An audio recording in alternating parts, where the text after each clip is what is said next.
Hello, everybody. Welcome to episode number nine of the story thus far. Some of us have been down and out, including myself, and Barag has been feeling a little bit of what did dwarves get when they get sick?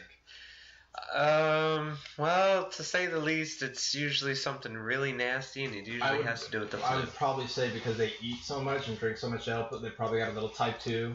Yeah. Throw a little bit of gout on there because they eat so much. Un poquito. So much meat. So, So Barag is back to the land of the living, as I am as well. And hope everybody's doing well out there. So, we have announcements. Instagram. Yes.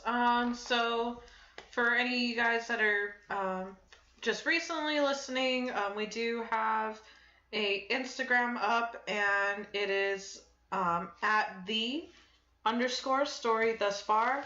All the links to the episodes, which are on YouTube, will be posted with updates, and also you'll see if a few of us are down and out due to ale poisoning, or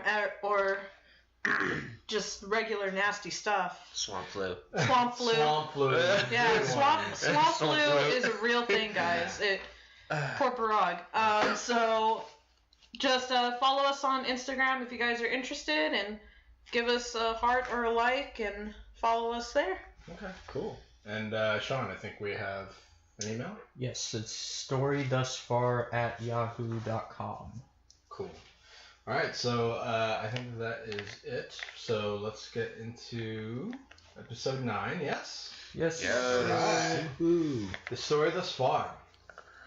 The 4 members of Valor's Ransom, Daedalus, Talvis, Terra, and Barag, stand in the scorching Tapva Desert, otherwise known as the Sanguine Sands. With the cult followers of Talos, the Threebolt King, and under the orders of Zyinda Zayne, the 4 of you had a choice. Hand over the holy symbol of Talos, a relic you assume that holds untold power and is of great importance to Zyinda Zayne herself, or fight. At the cost of innocent lives, you could try to fight your way out of the desert. The battle was quickly joined. Ulid Ramir, a friend of the group and scholar, was fatally injured, and 12 hostages killed as the battle commenced. A strange dwarf, who later introduced himself as Denny Truthbrow, riding a giant woolly rhino, helped Valor's Ransom and Talvis as you guys were able to pull Ulud Ramir back from death's icy grip. Denny, he revealed that he is from the Alderman Wilster, which is where you guys were actually headed. It's the same village that Ulud and her research team hailed from.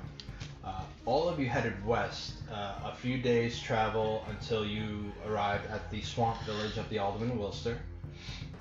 Immediately, you were all greeted by citizens of the village, all of mixed bloodlines and lineage, including Milkune Bomad. She is the half-orc daughter of Juhan Bomad, who happened to be the cleric of Hestia that gave you his first holy symbol, Talvis. And Talvis, you did console Milkune and tell her of her father's last moments. Seeing his holy symbol on your armor and knowing that it would only glow for those deemed worthy, she gave you a blessed set of prayer beads and a prayer book. Curiously, there was a torn page. It's loose, but it's written in what you can assume is Johan's own hand. Curious verbiage that indicates there is a powerfully divine item lost somewhere within the swamp. As the day turned into the evening, Terra, you took time with Milkune and perhaps aimed her anger. You trained her in her very first lesson with daggers, and surprisingly to you, Terra, she was very much a natural. The evening wore on, and you met Denny's orc brother Rory, and he apparently is just as delusional as Denny is. Daedalus, you enjoyed the local cuisine, and you were soon joined by the rest of Ransom's Valor. At some point in time, Talvis, you received a quote/unquote secret missive and went with the rest of the group along with Denny and Rory to the Temple of Hestia. You entered to find a small force of freedom fighters, some familiar to the four of you.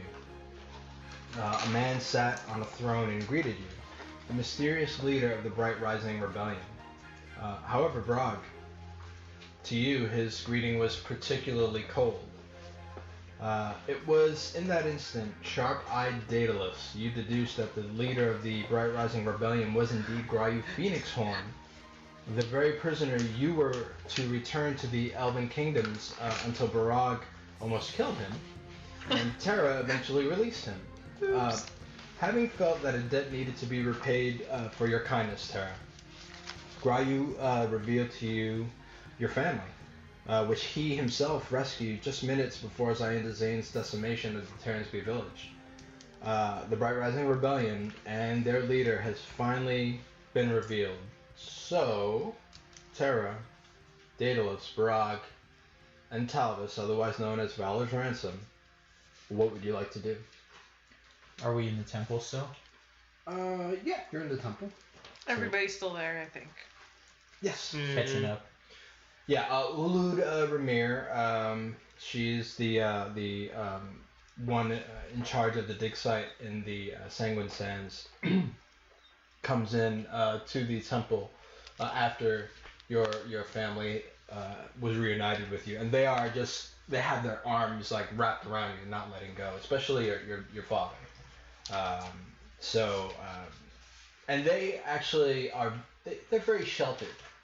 They don't really leave the Terransby village all too often.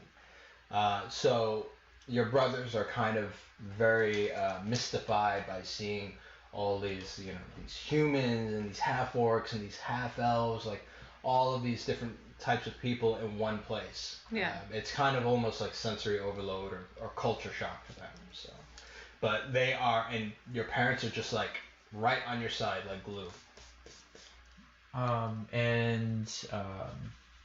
Ulud is there in the temple? She walks into the temple. Okay. Yes. So I approach... She's kind of making a beeline right to you guys and Gryu. So I'll meet her part of the way to us, and I take out the torn page from the prayer book. Okay. And I show it to her, and I say, believe Johan was looking for something before he died, somewhere in the swamp. Do you know anything about it? So she takes the torn page that you hand over to her, and she kind of like scans it very quickly, and she was like, it doesn't seem like an old parchment. It's something that he wrote a note for himself somewhere. I don't know what he was looking for specifically. I know if there's something here in the swamp, it's important. It's important enough for him to build a village here in the swamp as maybe a base of location. I don't know. As you know, we're trying to get out of here as soon as possible, but I'm afraid I won't be able to do that until I find whatever it is that he was looking for.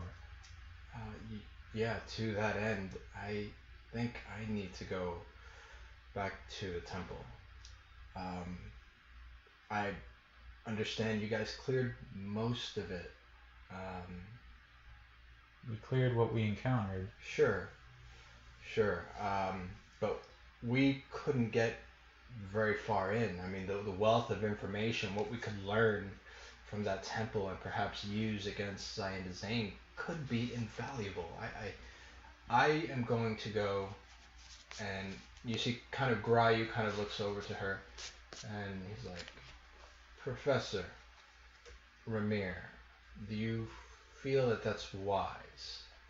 So she kind of looks at him and I think the danger has passed. I think whatever was in that temple is gone, and either they have it or Talvis has it. I don't think they're going to go back there. I think we're relatively safe, but if you want I'm okay with volunteers. So that's when you hear, oh sure, I'll go. Since you asked. He's back. He's not back. He never left. Yeah, that's right. Yeah, sure. Me and my brother will go. We'll escort you. So Rory looks over to Denny, and Denny's, yeah, I guess we're going to the Temple of Death. Boy, what a bad day. So Grayu's like, okay, sure, you guys are valuable to our organization, but so is Dr. Ramirez, so take her if that's what she wants. But you guys have 3 days and you have to come back. So Rory's like, yeah, I'm so good at counting. 1, 2, 4, 7. I'm a mathematician. So Lude's, don't worry, we will be back in 5 days. You see her kind of negotiating, kind of getting her poker face on. We'll be back in 5 days. And Grayu kind of looks at her and he's like, split the difference and we'll make it 4 days. And she's like, done. And she sticks her hand out and shakes his hand. So, what do you guys suggest I wear to the desert? As for what you've got on now, it seems rather dashing. Show full of information, this one. Yeah. Sure. Okay, what I have on. Let's go. Well, not you guys. Me and my brother. So, Denny's like, good luck finding whatever the hell it is that you're looking for. That swamp is full of death. Yes. You're gonna die. You're gonna die if you go in that swamp. Nobody goes in that swamp. I just follow his pattern of laughter and just slowly back away. So he's like, yeah. And disease. Oh, yeah. And the quicksand, the bog monsters. Oh. Yeah. Oh, there are witches too. Yeah. I would love to take a chunk out of a witch or two myself. Well, go into the swamp. Maybe we will. All right, fellas. Good luck. Same to you. I wish you the same, yes. Yes, You well, know. We're gonna need it. speaking of which, and I will pass this around to the party, this page came out of John's own prayer book. I know it means something.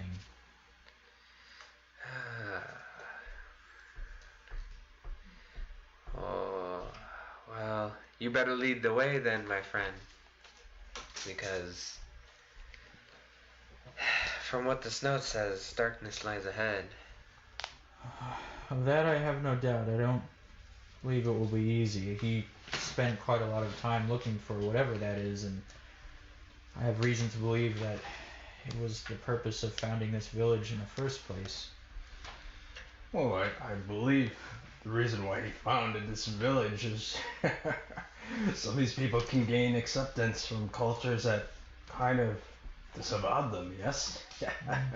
Yes, well that That that doesn't hurt, I suppose, while he was at it, but he was intent on finding whatever this was. Who knows if it's even still out there? We may be wasting our time, but I intend to find You out. probably are. Don't go in the swamp. Well, says the guy who's going back into a temple that we already risked our necks clearing Temple out. of Death. That's true. It is a temple of death, and Yes. I'll probably not come back. 'Cause I'll be dead. I hope you come back, my friend. Yeah. Look out for the casters. So do I. But You're a crazy one. yeah, I don't hold out much hope. Just being real. Good luck. So he kind of does a 180 and walks out the temple. And you see Rory kind of like puts his fist into an open hand and kind of salutes you in a very monk type fashion, and he goes, "Peace be with you. Later, guys and gal." And he takes off after his brother, and Ulu takes off after them. As the temple is busy. with activity. This is the first time in a very, very long time that somebody isn't being buried. Other than what happened earlier. There hasn't been an occasion in this temple where it was joyous. It's usually bad news. Somebody is sick, somebody's dying, somebody went missing. Here, for the first time in a long time, their cleric went missing. However, Talvis is here. And there's a family that's been reunited. And that doesn't really happen in the Alderman Wilster. They're used to life in the swamp, and it is tough. And so you see there's hope in the eyes of the people. This evening has kind of buoyed their spirits. And everybody's quite positive. But Barag, make a perception check.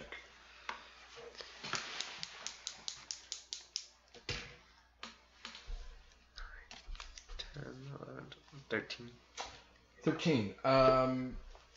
You see, as you're kind of looking around the temple, and people are coming up to you and talking to you, Terra.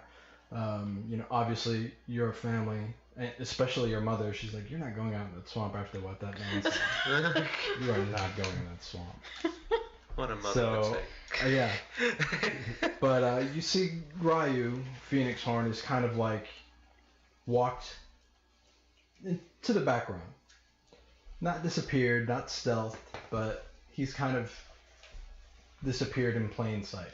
He is allowing everybody to congregate within the temple and talk as he's just kind of observing. And whenever he looks at you, he starts tapping his finger on his cane. And he'll just stop for a second and then just continue looking around.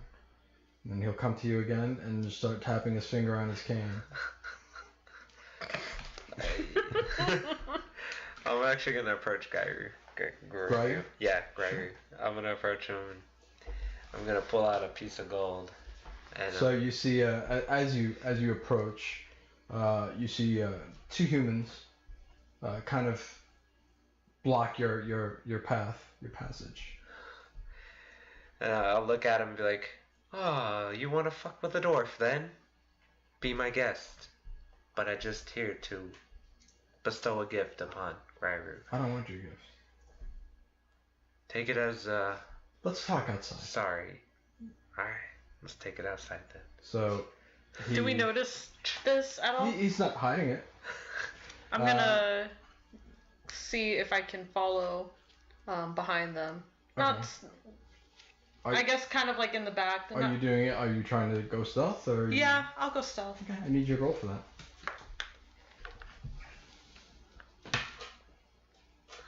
Would you? 14. Okay. So he has his silver cane in his hand, and he walks with a limp, a pretty hard limp. And you're kind of walking side by side, leaving the temple. And as you guys are almost approaching, you're kind of approaching the door. Ryu, without even turning around, he says, "This is a private conversation, Miss Highhill. Stay and rejoice with your family." Aye, as you wish. So he Dwarf, play nice. I always play nice, my friend. I'm just gonna start scoffing and laughing. So he makes his way out, probably about a good 30 feet in front of the temple. Mm-hmm. Walking, and you can hear his labored footsteps in the marsh as he kind of clears some distance between the temple and you two. Yeah. So, what's this conversation you want to have with me, my friend? This is the first and the last time that we'll be talking with each other. I left a bad impression last time due to a curse. You don't get to do what you did to me and walk away. That's not how this works. Right now, we need each other. Aye, a lot's going on out in that world. You're right. And I need you and you need me right now. Indeed. But when this is all said and done, I'm going to kill you. You can try, my friend. No. I'm not going to try. I'm going to do it. Gladly. But I'll leave you with one thing. And I give him a dwarven piece of gold. Sure. Now, I told Zyinda Zayne, I don't like her, and you may not like me, and I may not like you, but I'm gonna get that dwarven piece of gold back. Take my word for it. So he kind of smiles a little bit. I can't wait for you to try. That leg isn't gonna save you. You're right. I've planned for that. I've been doing nothing for a whole year but thinking about you. Oh, aren't you a sweetheart? You might as well go into the temple now, because we're done.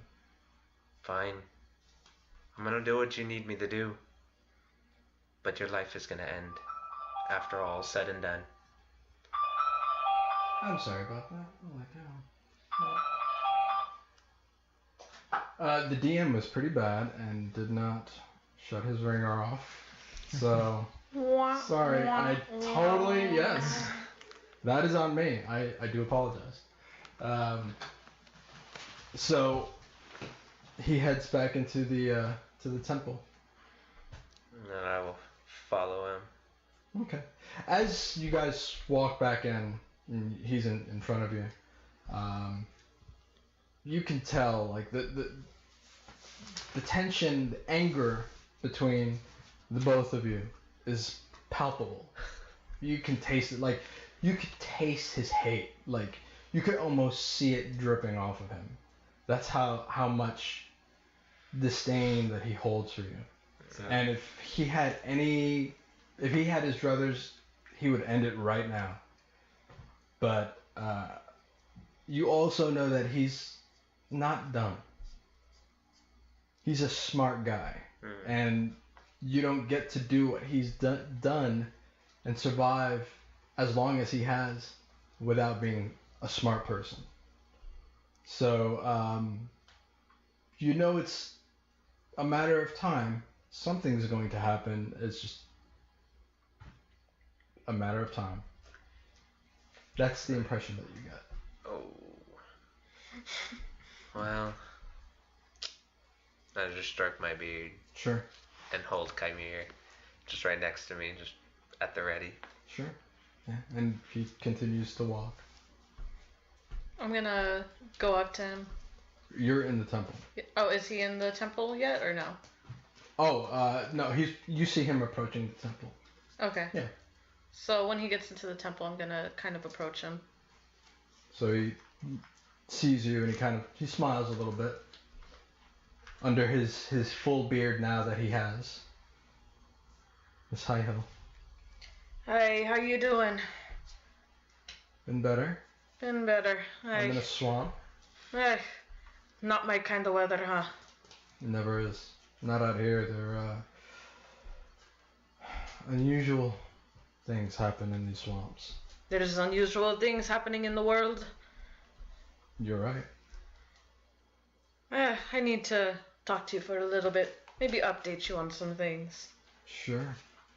In reference to what happened in the Abu Nova, I heard about that. That's pretty impressive. The whole spider thing that you guys did.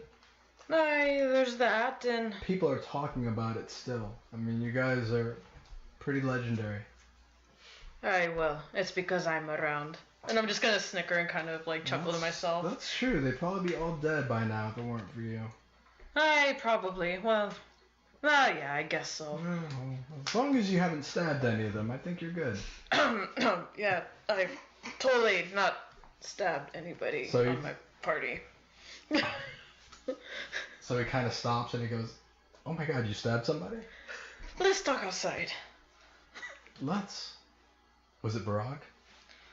No, as I know, it's such a disappointment. I know. It is disappointing. Let's. So you guys step outside. You see, as you step outside with Gryu, you see Barag coming back into the temple. I'm gonna growl at Gryu as I walk in. Sure. Do I hear the growl? Make a perception roll. Oh yeah, 23. Yeah, you definitely hear. Hey, He's boy. either really hungry or he's almost feral. Hey, down boy. You need to talk to your friend over there? Oh, just go back into the temple, talk with the boys or something. I'll buy you an ale later. Hey, fine. No growling. Me. Sorry about that, my dear. It's okay. Alright, well, is there like a stump or like Yeah, a... there's plenty of, there's a kind of like a seating area, porch, sort of, and there are like wooden stumps on the porch where people sit and whittle wood and just talk about their malaria-filled days.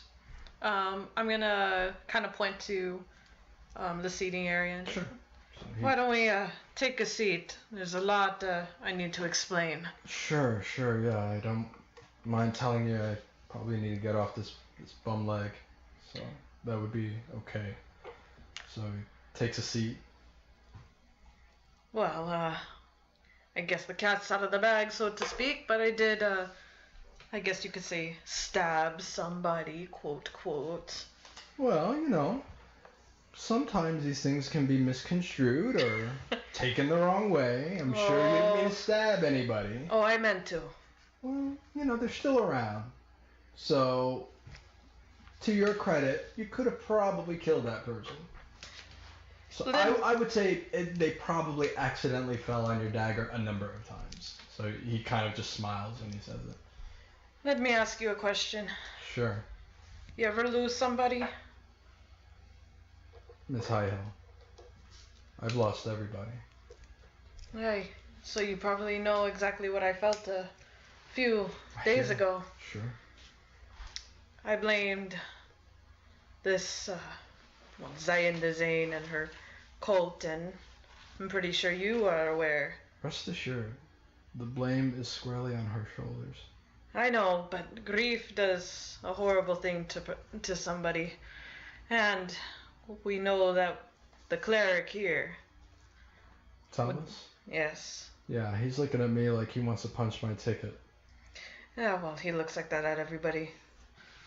Yeah, well, if he thinks I'm going back to the Elven Kingdoms for some half-assed ransom or a reward, he's in for a rude awakening. I'm just gonna pat his shoulder and, oh no, that's not gonna happen. Not while I'm around. He goes, oh yeah, I know it's not gonna happen. But, What's with the manacles? I remember steel manacles or iron manacles. He's walking around with pink fuzz manacles. I don't know. I don't know. Does he know what those are for? I think he does, but I just don't think he gives a shit. Is he into that sort of thing? I guess so. That's what I'm thinking. I've been calling him a masochist, and he thinks it's okay. I'm not judging if that's his thing. Well, it kind of makes sense. He kind of acts like a little girl sometimes. Well, you know, girls can be tough. That's true. Take a look at you. Hi, yes. Well, he's been causing us some trouble, so maybe just having pink fuzzy manacles will help him sleep at night. He's been causing you trouble. Is he the one that you stabbed? Yeah, yes. Miss Highhill, word of advice. You never stab the person who may bring you back to life one day. I know. I just couldn't get over what happened in the temple. A simple request, and What I have a bad did feeling. happen in that temple, if you don't mind my asking? Oh, dragon liches, undead, and a whole bunch of other bullshit. Are you sure? I mean, I'm not calling you a liar, Miss Highhill, but Dragoliches are just like stuff of legend. Like, The skeleton's still in the temple. You can go back. no, that's okay. I mean, okay. I'm just saying, you could go back. I'll take your word for it. Oh, why don't you ask Rory and Denny? They're going back. They'll probably see the skeleton. Hopefully we got Two all the brave chaps. souls. Those Oh. two. I love those guys. Nah, they're different. They're different, but when you need something done, they'll do it. Hey, I guess that's true. You know, Rory's much deeper than what a lot of people give him credit for. I mean, yes, he's an orc, but he's not really an orc. Denny's a dwarf, but he's not really a dwarf. I can tell. Yeah, well. So, why are we talking? A year ago, I let you go. You did. I let you go because, like I said, you reminded me of a few of me boys back home. And I'm not defending entirely of what Barag did to you, but I think you should know what exactly happened. After all, Miss Highhill, I'm gonna tell you something, and I'm being completely honest. I really don't care what the circumstances were. He doesn't walk away from that. He doesn't maim me the way he did and just get a free pass. He doesn't walk away from that. He spilled blood. He spilled my blood, and he almost killed me. That has to go answered. just so you know, I'm not gonna help either one of you. I understand. And I would never dream of hurting you or Daedalus. Talvis, maybe. He might enjoy it though. Well, I make no judgments. I mean, he simply was just doing his job as he sees it. But, Barag is an entirely separate situation that I intend to handle. Alright. Just don't get in the way. I'm not. I enjoy your company a little too much. Just don't want you to, end your life so shortly after just meeting you. Oh, I plan on being around for quite some time. But I guess, don't we all, right? We never know what life brings us. I'm just saying, vengeance does some crazy shit to people. Just some word of advice. Oh. And there's the crux of our conversation. Feeling vengeance in your heart, knowing what it's doing to me, common ground, commonality. I guess. I'm not into this sappy bullshit. I could tell. You're having a hard time. Those words are kind of choking in your throat. I know. I actually need water now. Stab something, you'll feel better. That's true. I just need to, maybe go to the range or something, but that's just my advice. Make a perception check.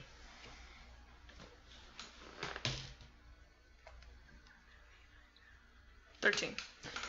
So as you're talking to Grayu Phoenixhorn, out of the corner of your eye you see your two brothers, your mother, and your father kind of looking through the window out onto the porch area, kind of just like leering and just checking out what's going on. Oh my god. Do I notice them gathering at the window? Make a perception check. 14. Halflings, because of their stature, make very good thieves. They stealth very easily. They're not trying to remain hidden or be hidden, so you are able to see that they all, the four of them, go right over to the window and they just kind of have their face in their hands kind of pressed against the window looking out intently at something. So I tap Daedalus on the shoulder and kind of point at the window, and I walk over and kind of crane over their heads and look out. Okay, so you crane over their heads, Yeah. and you see... follow.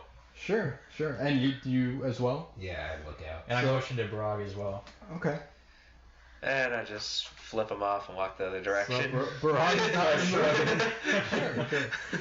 So now, Terra, as you're kind of looking at your family, then you see kind of Talvis press his face against the window, and about 2 seconds later, you see Daedalus press his face against the window, and 6 people are kind of staring at you, having this conversation with Grayu. Hey, you damn children, get away from the window! And I'm just gonna start, motioning my hand to go away. So you... Like, oh, time to go. I said to turn around and walk away. You don't want to tick her off. You guys should know that. Sure, that's smart advice. So, Grayu kind of looks at you, he goes, Miss Highhill, I do want to thank you for what you did. Aye, and I need to thank you for what you did. And I'm just gonna, tap his shoulder, very playful, and I'm gonna say, hey, you, I told you didn't tell me nothing. Yeah, that's not how I see it. I see for every action there's a reaction, equal and opposite. That's just how I view the world. It's how I see everything. Aye. Logic, I guess. Well, I try to remain as hidden as I possibly can, but ultimately I think there's a cosmic scale and we're all on it. Zyinda is evil to the core, but I think we have to be the opposite. I think we have to even that out. I think that's why we're here. I think that's why Talvis is here. Daedalus, you, even Barag. I just hope that, especially one of my friends here, or I don't even know if we're friends. I'm not stupid. I know he wore her symbol at one point in time. I remember it. That's what worries me. But Miss Highhill, he's here, in the swamp, with you. I guess. I gotta give and him some everybody credit. else, when he could just have easily taken whatever offer that she offered him. And I'm assuming she did. Clerics are not easy to come by. They're not falling out of trees. They're very rare. Most religious orders never even run by a cleric or a paladin. It's a rare thing to be able to commune with the Almighty, whatever God you may believe. And he has that ability. Aye, you're right. I just gotta make right by my group, by you, and maybe the masochist. So he kind of gets up from his stump chair, and he's leaning heavy on his cane, and he goes, word of advice? Stop stabbing them. Hey, well, I hope they don't give me cause. So he just slowly walks back into the temple. So, what are you guys doing? So I'm gonna walk out of the temple to where Terra is at, Mm-hmm. and just sort of give Grayu a curt nod as I pass him, and walk out to Terra. Well, is that quite enough catching up? And I kind of wave the page that I showed her earlier in frustration. Like, that man could only have so much to say. Oh, we were just catching up. Yes, clearly.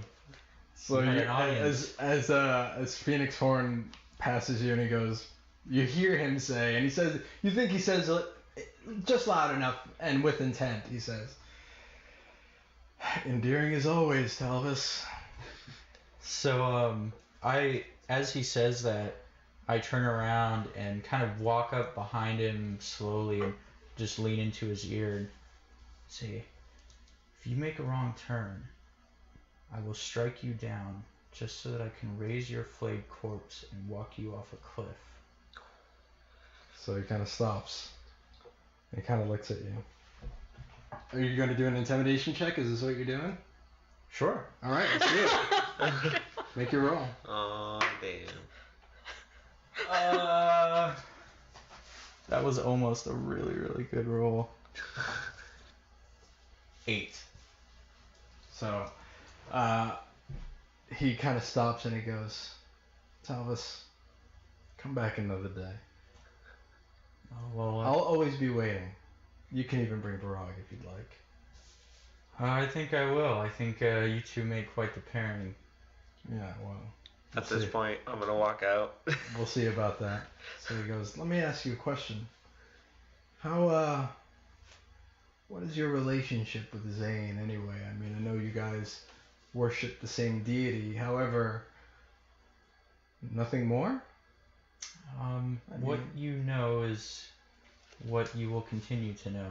That much I can tell you. Trust me, I have a pretty deep spy network.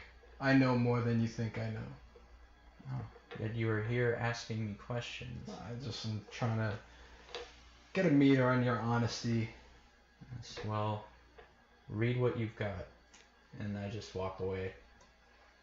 So, Barag? I'm gonna approach, and do I hear what he said to? Make a perception roll. A natural 19. Yes, you do.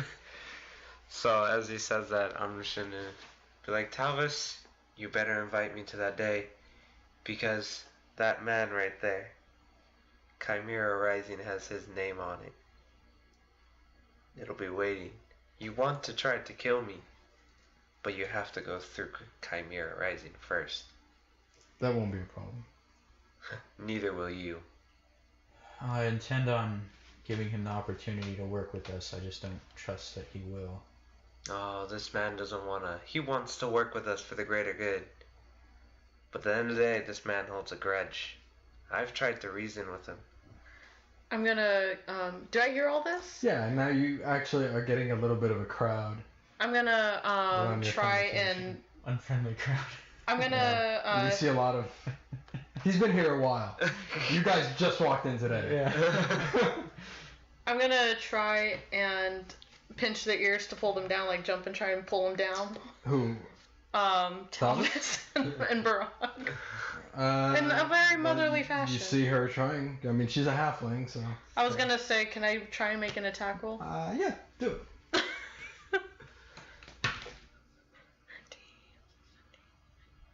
19. 19, okay. Now, it's without you're not proficient in unarmed, so it's just your strength. Is it strength or dexterity? Strength. Okay, so it would be 16. It's only with versatile weapons. 16. Okay. What's your armor class? 19. What's your armor class? 18. Dang it. So you're jumping very ineffectively. Yeah. And all I do is like push her down and I just go, ah! to her head. And I'm just gonna push her look up away. at him. Alright, you too. Enough. You see one of her brothers go, why that? And he kind of like walking towards the dwarf. The younger brother. I put my hand on him like, you don't want to do that. You don't want to do that. Nobody tussles the hair of a halfling. He would wreck you. Terra, do you still have the warrant that we were granted? No, I burned it. I burned it a while ago. Well, if we meet our elven noble acquaintances, you can explain that to them. I will, gladly. This is not a time or the place. So Gryer kind of smiles a little bit. As you mentioned the warrant, you see him smile visibly. There is no time for manacles. There is no time for your Chimera Rising. There is no time for any of this. Well, make sure your friend over there that saved your family keeps his threats to himself then. And you keep your threats to yourself. It's a two-way street there, my dear.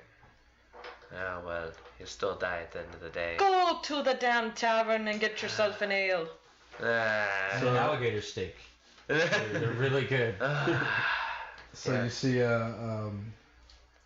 Gryu kind of turn back into the temple, but before he walks in, he's kind of like framed in the doorway, and you see him take out that piece of dwarven gold and just kind of flip it. Be seeing you, Barag. Hi. Then he walks into the temple. Don't do you you guys do? say a damn word, dwarf. I'm just gonna stroke Chimera Rising. Just gonna Sure. stroke it. Is the elder that Thum? Thune, is she in there? Or, I'm sorry, not Thum. Thoop. Is she in the temple? No, she's not in the temple. Okay. I think she's still back in the tavern Yeah, with... she generally does not. She knows that the Bright Rising Rebellion is operating in the village, but she's not an active member. She's far too old. Thoop is her name? Thoop. Okay. Thoop Neem. Thoop Neem. Neim.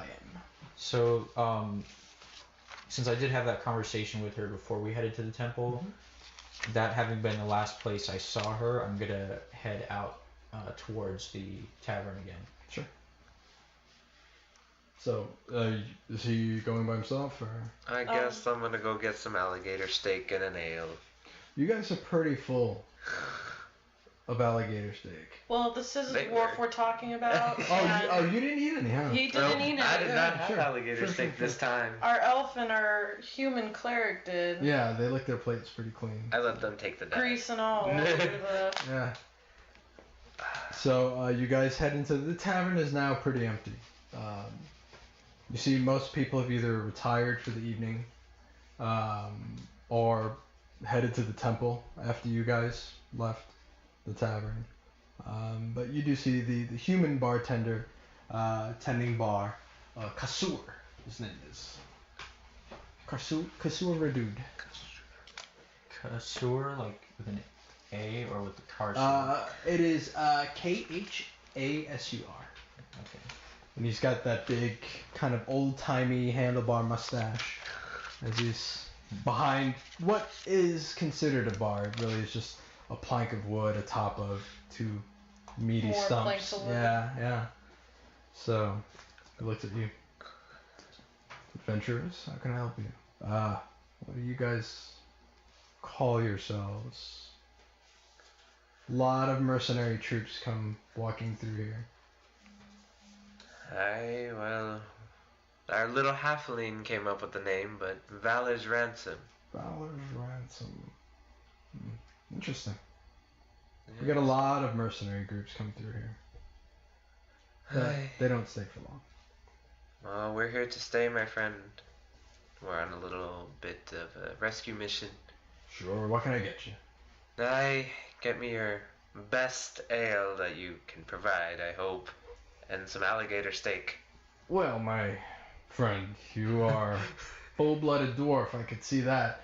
I can tell you that most ale that we have will probably not be up to your standards. Something's better than nothing at the moment. I got a little bit of a problem I need to drink away. Sure, we all have problems. I'll go ahead and get you an ale and a gator steak, is that right? Yes, sir. Please. I'm gonna roll for his cooking skill. Natural 17. Yes. Alright, so a modified 21. Ooh. So he brings you out this plate of alligator steak. The plate itself is like a cast iron skillet. It's got potatoes and you can hear the steak kind of sizzling on the actual skillet and you can smell it. Smells amazing. The ale, not so much.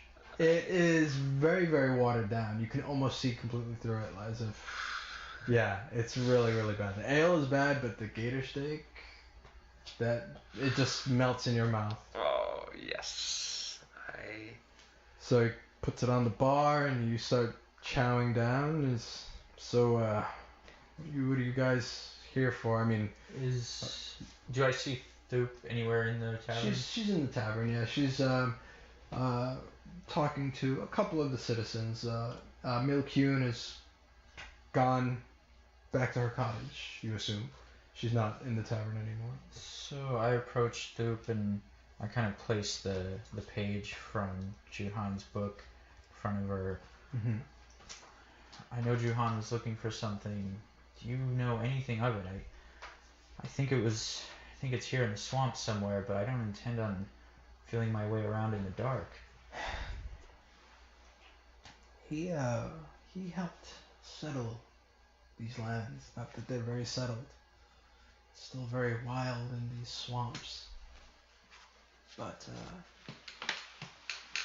he did share a little bit with me.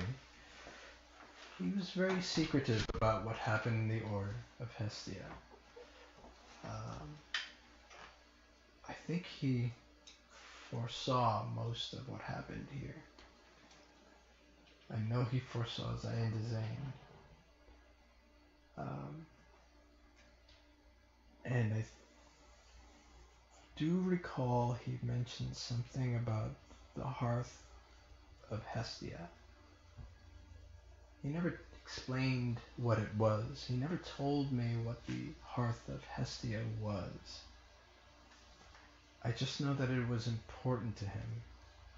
And it was a big reason why he settled here in the swamp. Tactically, it was a good decision. I don't know how good it was for the people that live here.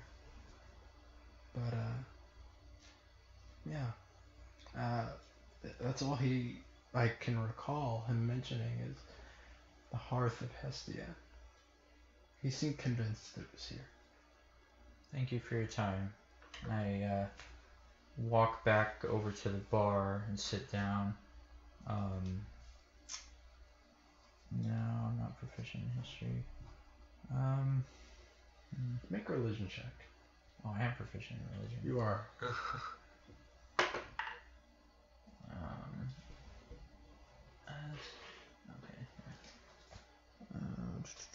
23. 23. You know, many religious orders, their pasts are usually bathed in conflict, sometimes blood. Sometimes wrongfully so, sometimes justifiably so. The Order of Hestia, even though you are not as familiar as some who have been with the Order for years, you are literally just taking your first steps into the life as a servant of Hestia. You do know that sometimes there are a chosen few who are given great gifts by the gods, or the god that they worship. You get the feeling that this is what he's looking for. You don't know what it is. You've never heard specifically of the Hearth of Hestia. But usually it's a gift or a boon that is given by your deity of worship. Okay. So as I'm sitting at the bar, I'm gonna take out the necklace of prayer beads. Sure. And I'm going to, it's kind of sitting there fiddling with it. I'm going to attach my holy symbol of Hestia to it and put it back around my neck. Okay.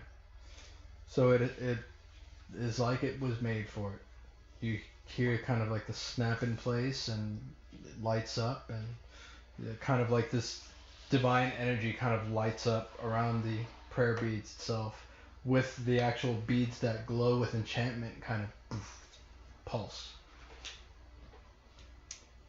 Then I turn to Kasur. And Kasur, do you have any spare rooms here? As I look around, noting how small this building is. Not really. I mean, we have a plank of wood for a bar. Fair enough. I could definitely set you up with some cots, maybe by the stables. It smells like death. I if I'm think being honest. I appreciate that rather generous offer, but I think maybe I'll find some cover in the temple. I believe Juhan's cottage is probably empty. I think Milkune is elsewhere, being looked after. So I mean, it's an empty cottage. Why let it go to waste? You know. Sure. I'm sure Juhan wouldn't mind. I mean, after all, you are of the same order. Of course. I will take that into consideration. Thank you. Sure. I just nod at him.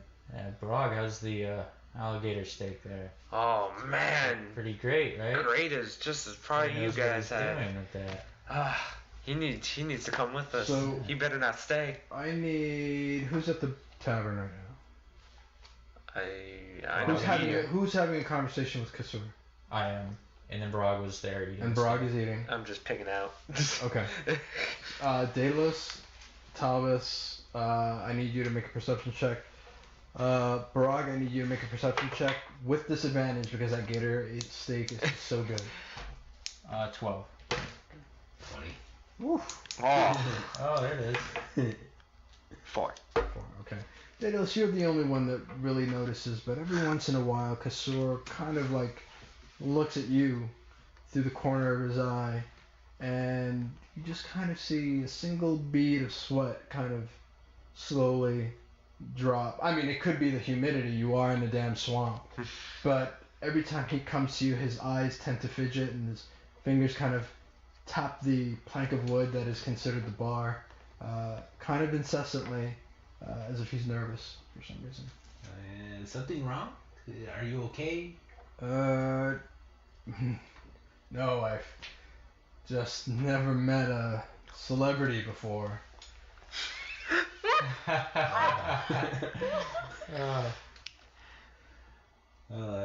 It's I need you to make another perception check.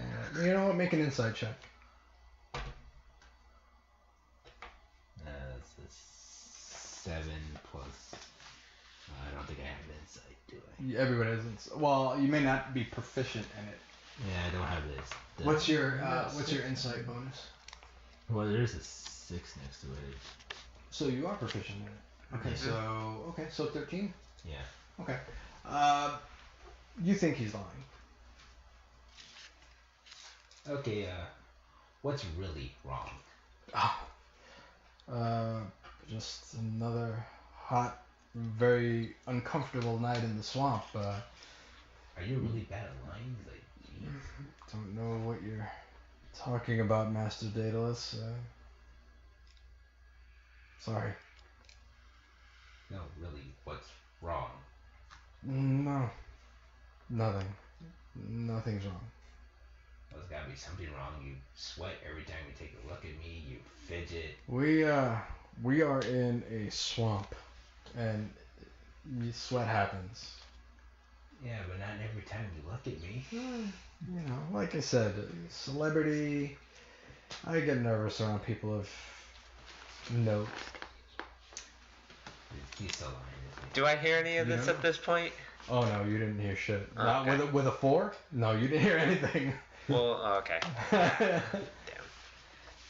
Do I hear anything with You the do. 12? Yeah. I mean, you hear them talking, you hear them having a conversation, but you're not necessarily suspicious of Kasur. Okay. But you hear the conversation. Okay.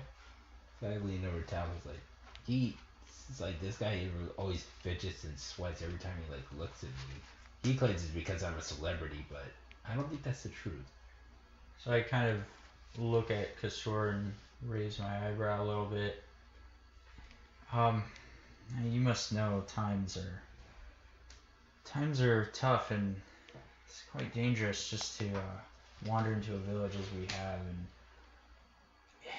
you must know that we need to be able to trust everybody we encounter, especially if we are to sleep within yards of their place of business. Absolutely. What are you getting at? You strike me, or so my friend says, as somebody who may have something to hide, and it's not something... So as soon as you say that, he says, I need you to get out of my tavern and your friends. And I nod at him and look at, have they heard? I'm still with my family in the temple. Okay, Right. So Barag is not aware of much, other than the smacking of his jowls against gator steak. Barag, I think you should take your food to go. And I just give him, I just meet his eyes as intently as possible so as to send a message. Hopefully he picks up on that. Make a perception roll. What'd you roll? 4. He has no idea. Okay, so in that case, I'm going to cast Sending. Sure. Third level spell. Yeah. Sure. And so I can send a short message of 25 words or less to a creature which I'm familiar, and they have an intelligence score of at least 1. They can understand it. And he can also communicate back in the same manner. Okay. And so I'm going to cast that and just telepathically speak to him and say, this one's up to no good. We need to get out of here. It wouldn't do us any good to cause a scene right now. That's 24. Okay, I knew I was close. I was like, I didn't start counting until like the 7th word. I was like, oh crap. All I'm gonna say back in my head is You don't have to say anything, but if you want to. I want to communicate back telepathically, but I want to cause a scene. There is a 5% chance that the message doesn't arrive, so I'm gonna roll a percentile dice. I Let's roll a completely missed percentile that. dice. It's alright, no worries. So I'm gonna do purple high, 95 or more, then he doesn't hear anything but his molars on that meat. Okay. Okay, 44. What is with the 4s and you tonight? I rolled a 44, you rolled 4 on Twice. So They hate me? No, yeah, so you message received loud and clear. Okay. And the message back to him? Well, you've never heard Talvis do this? Like, Oh, sorry, you hear no. Talvis's voice Okay. in your head as you're eating, and you're like, what the heck? And I What's going continue on? to look at him so as to draw his attention. Talvis is staring at you intently as you hear his voice in your brain, which has got to be super weird. Yeah, so my eyes get kind of big and I'm like, ooh. And I just sat down, I food down, and I'm like, I'm freaked, let's go. Well, take the steak with you. Okay, fine. Don't be a fool. Yeah. And I pick up the steak, and Sure. I'm like, okay, let's go. Sure. And so when we get outside, I turn to has Daedalus, have you followed us outside? I look back and I don't see him. Okay, because I only sent the message to Barag, so I guess Daedalus only would have just seen us kind of. Yeah, so Split. it's like. nice, Yeah, but Kasur has banished you all, including Daedalus. So I'm assuming. Oh, right, because we were kind of joining Yeah, that conversation. yeah. Okay, yeah. So I'm assuming Daedalus is Probably left was with you. distracted by the steak. We should Okay. ask someone else about him and why he's so nervous about me. You think he's a fiend? Oh, I think he's. Like he has something against me, maybe due to who my patron is?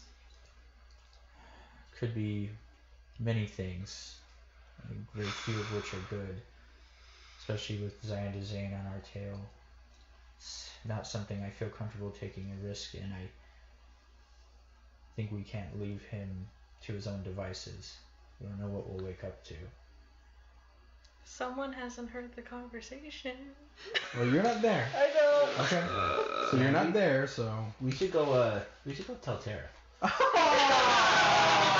Take the bait. Stop metagaming. Um, This is what's called metagaming. And this is what we don't Don't do do. it. Don't metagame, yes. How about we So- take a nap instead, and Terra joins us when she does? With that guy? Okay, fine. You're the one who stays up for, odd god amounts of hours, so you stay on watch. I'm gonna eat my gator steak and go take a nap. Where are you It's taking like, where are you gonna sleep? This is like swampland. a muddy patch? Good Duke question. was still in there when we left, right? Who was? Duke, the elder. Yeah, she was in. She was in there. Mhm. Okay. Great. There's the only person we could ask probably about the bartender is the very place Well, we're we're banished standing from. outside just the front door of the tavern right now. Yes. And I just throw Talvis back in. So I okay. Just throw him back through the open door Okay. to go get through. For the closed door. Well, remember, there are no doors. There's no doors. right. Just throw you Okay, through the right. open So he doorway. looks at you. I thought I told you, get the hell out of my tavern right now. So without saying anything to him, I just kind of raised my hand and cast Hold Person on him. Sure. So he gets a Wisdom saving throw against 14. No. So you have him. Okay, So his muscles kind of lock up. He's like, get the hell out of here, and he just.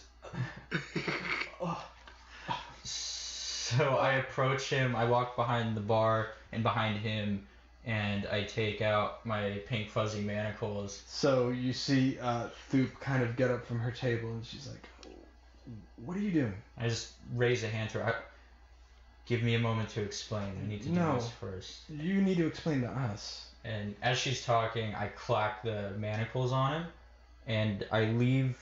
Can I move his arms and do that and leave the spell? You in can drop the effect? spell. Okay. So I will get 1 manacle on him. Mm-hmm. I'll say.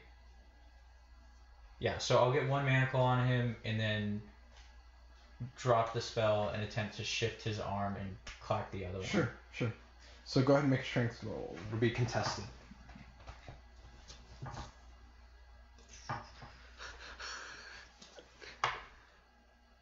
Let me use inspiration for that. What did you roll? 7. Okay, alright.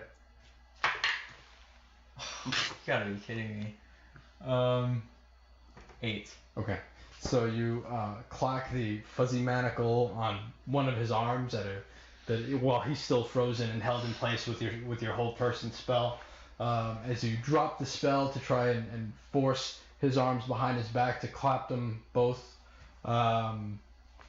He resists. He fights hard, and the bar kind of spills over onto the ground. He's like, "Get the hell off me! Get out of here!" And then I You see people coming toward the tavern now. I stick my hand up. Barag, I need a little bit of that storied dwarven strength over here right about now. So Thoop is kind of like now getting between you and Kasur, and she's like, "What are you doing here?"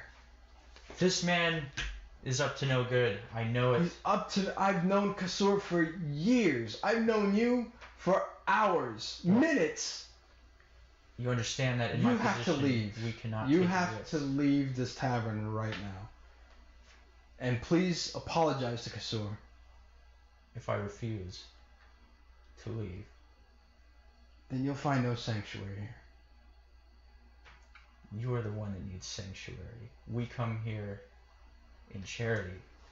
Is that a threat, Master Talvis? It's a fact. We leave and Zyinda marches on this town, you will fall like a pile of sticks in the wind. We've been doing okay for the past 9 or 10 months on our own. You don't think that because you walk into our village, you're going to change everything. You have not stared into her eyes as I have. So she kind of looks at you for a second. She goes, "Oh, aren't I?" Oh, that's too bad. It really This is. is what I get for trying to help. It really is too bad. And then I'll walk away. So you see, like, now there's a crowd of people just kind of outside the tavern, and Terra, you see a bunch of people like swarming the tavern from the temple. Oh gods, why do I have a bad feeling about this? And then I'll walk towards the exit. Are there people actually in the tavern now? Yeah, oh yeah.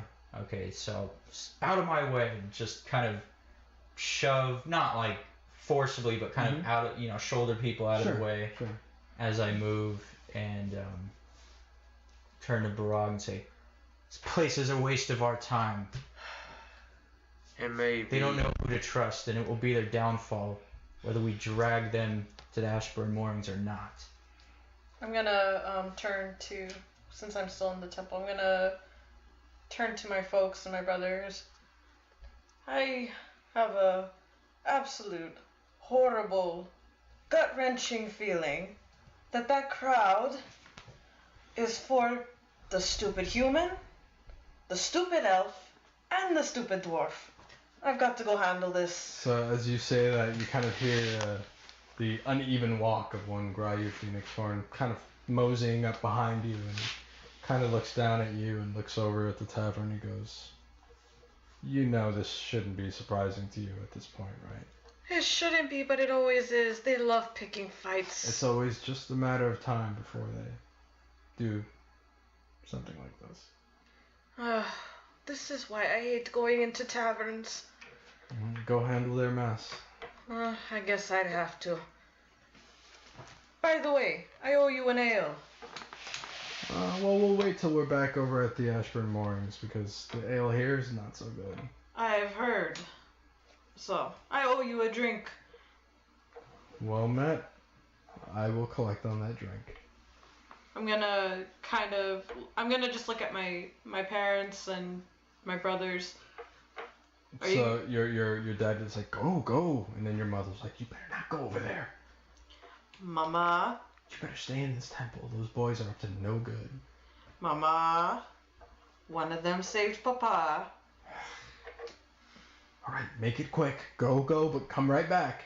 I'm watching right from here. Or why don't you come along? Maybe we can find some shelter for you too. I will stay away from the crowd of angry people. Oh, the things I get to deal with. Boys, watch over Mama and Papa. Yeah, Terra, for sure. Go get your friends before they kill somebody. And treat me, Mr. Phoenix Horn, with proper respect. He saved our lives. Exactly. So I'm gonna leave the temple and just kind of like look at the crowd confusingly. So they all, you just hear them murmur. Some of them are starting to get upset. Some of them are starting to get angry. Some of them are confused. Some are visibly shaken or worried. And you just hear Talvis say, "These people don't know who to trust." Like, you just hear him go on. Oh my god! So what do you do? I'm gonna just kind of like part my way through the crowd up to Talvis, who is visibly throwing a tantrum. And what the hell are you doing? That bartender is hiding something. And these people need help. And here you are causing more commotion, pissing people off, the people that are giving us shelter. And the person that gave you that emblem there, the holy symbol as you call it, took care of this town and you're downright disrespecting them. They give us no shelter. I intend to give them shelter. We are here to protect them and drag them to the Ashburn moorings. I could just as easily walk away and survive longer in this swamp than any of them could in a city on their own. This is a joke, and I am expected to sleep under this man's gaze. And I sort of point back at the bartender, who, by the way, I left. He still has his manacle. Yeah, I'm well aware. Yeah. So, I'm keeping track of the manacles and where they are in my brain. Awesome.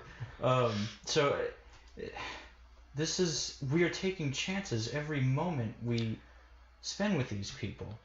Go take a walk. Let me handle this. And maybe, just maybe, if you talk nicely and not put manacles on random people, maybe you might get somewhere in life. Barag, please take our friend and just have him walk around. I will buy you guys gator sticks tomorrow, and I will buy you guys all the ale you want.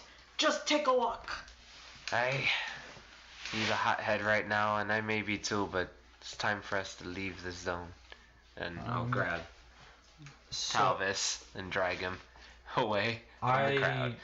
Pull away from his grasp and walk in the direction of Jones. Boy, you can try, and I'll grab him back. Make a contested strength check. Contested, there you go. 16. Modified or natural? Modified. Modified. Okay, what'd you roll? Rock? 5, 6, 7, 8, 9, 10, 11, 12. 12 total? Yeah. So Talvis just kind of breaks your grip as you grab him. And I, without turning around or really fighting back, I just walk in the direction of John's place. Cottage? Yeah. Sure. I'm gonna follow him to make sure he doesn't do anything stupid. So as you kind of break Barag's grip and you kind of turn around and head right towards Johan's cottage, you see Milkyun just kind of like 2 feet away from you. You spun around quickly. She's looking up at you, and you could just see tears kind of welling up in her eyes. Oh no! Oh. Hey, what's wrong? She now she bawls and runs off into the village somewhere. Ah, well, she's a child. You can forgive her for not knowing who to trust. I just continue to the cottage. I'm gonna go into the tavern to where our shackled bartender. Well, Sure. it's not totally shackled. He's got one just kind of hanging off, I think. Yeah. He does, yeah.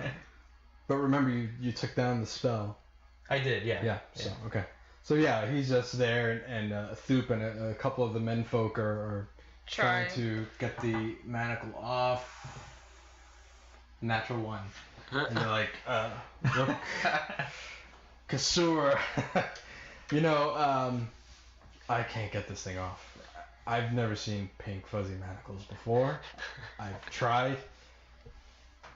Maybe you can call it an accessory? Ooh. He didn't sneeze, the DM sneezed.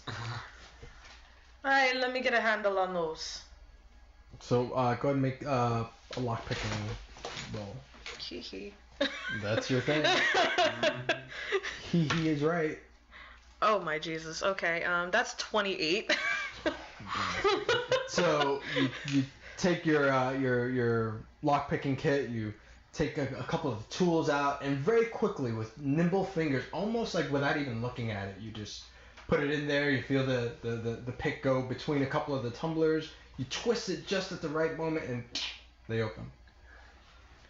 Everybody's kind of like, wow, that was amazing. Kasur is kind of like, I would tell you thank you and that they hurt, but they felt quite amazing. Don't tell Talvis that. He already has an ego. We don't need to boost that a little more. They are not welcome here in this tavern. If I may ask, what happened? I don't know. Your friend Daedalus asked me a question and then was very accusatory, and then Talvis was very accusatory. Barag was very hungry, and he just kind of followed the other two. Let me give you a little insight about me compatriots.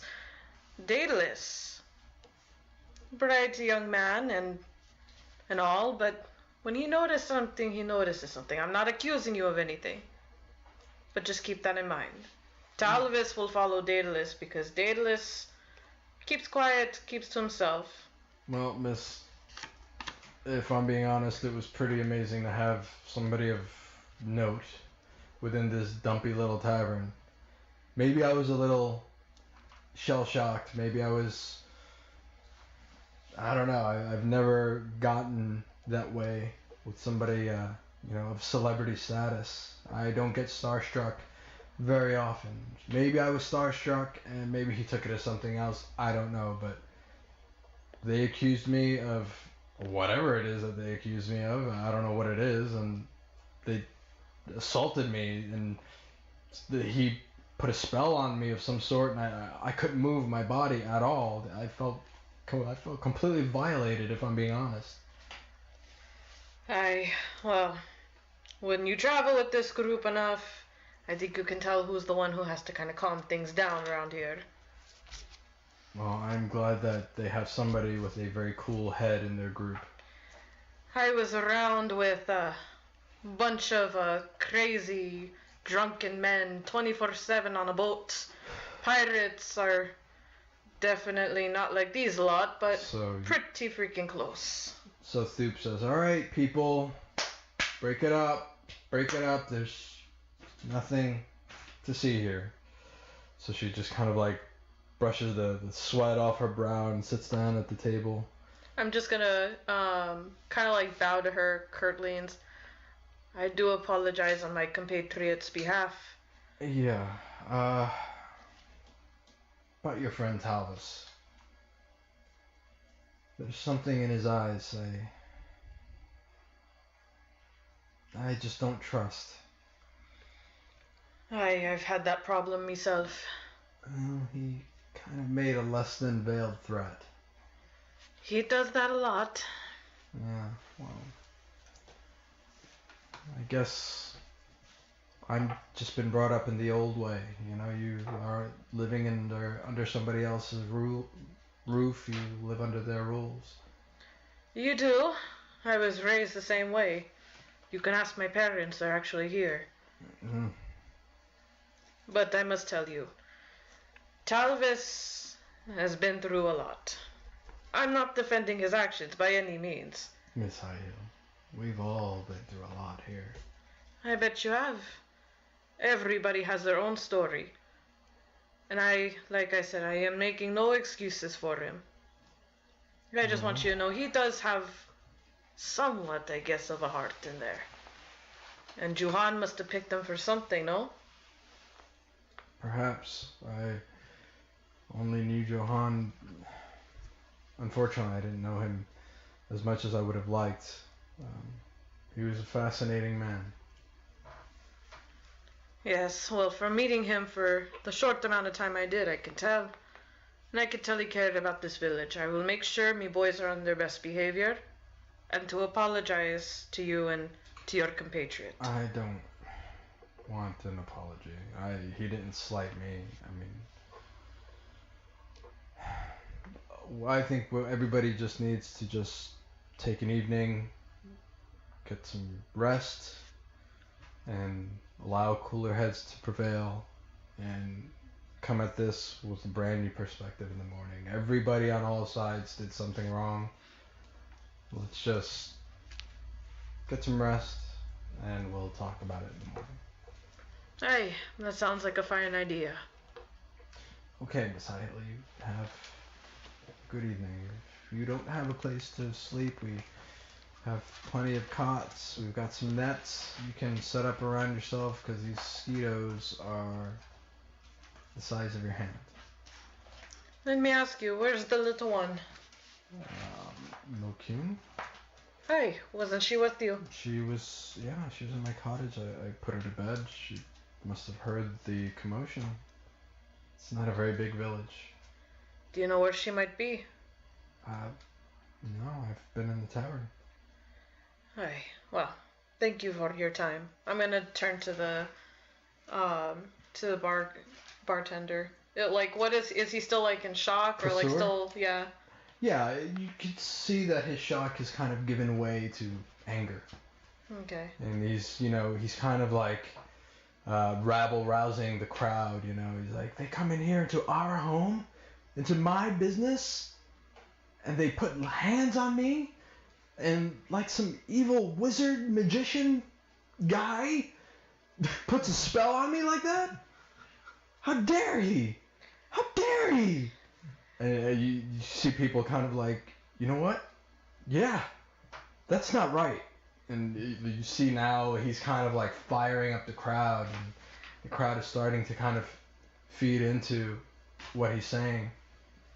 And I'm gonna turn to Kasur and just say, my dear, I truly am sorry. And my boys, with whatever damages they have done, will repay you. And I will make sure these manacles don't get back to Talvis. So he says, it's not about the money, Miss Highhill. It's about the principle. This is our home they walked into. Literally hours ago. And we opened our home to them, as meager as that is. I cooked for those men. Aye. And they had no right in treating you that way, I can assure you. But causing more commotion, more strife, more anger, while we have these cultist bastards at our doorstep, will not solve anything but make matters worse. You're right, young miss, you're right. And he just kind of strokes his mustache, his handlebar mustache. You're right, young miss, you're right. All right, folks. He just kind of claps his hands. All right, tavern's closed for the night. Good night. So everybody kind of starts shuffling off, and you hear a couple of groans like, I wanted the gator steak. But slowly but surely, people start kind of shuffling out, like last call at the club. The lights come on, and everybody's like, that's exactly what happens. So everybody starts slowly shuffling out of the tavern, and Thoop is still sitting at her customary table. The table that you've seen her there the majority of the evening, kind of looking quizzically as to the events that have unfolded this evening. And then you kind of can guess that she's kind of putting facts together, making decisions as a leader of people, as an elder of this village she's looked up to, and so now you kind of see her kind of thinking about everything that's transpired in its fullness. And I'm gonna turn to what's his name again? I keep forgetting. Kasur? Yeah, I'm gonna turn to Kasur and I'm gonna take 3 gold pieces out of my pouch and just put them in his hand. And I know it's not about the money, but maybe we can fix that bar up a little bit.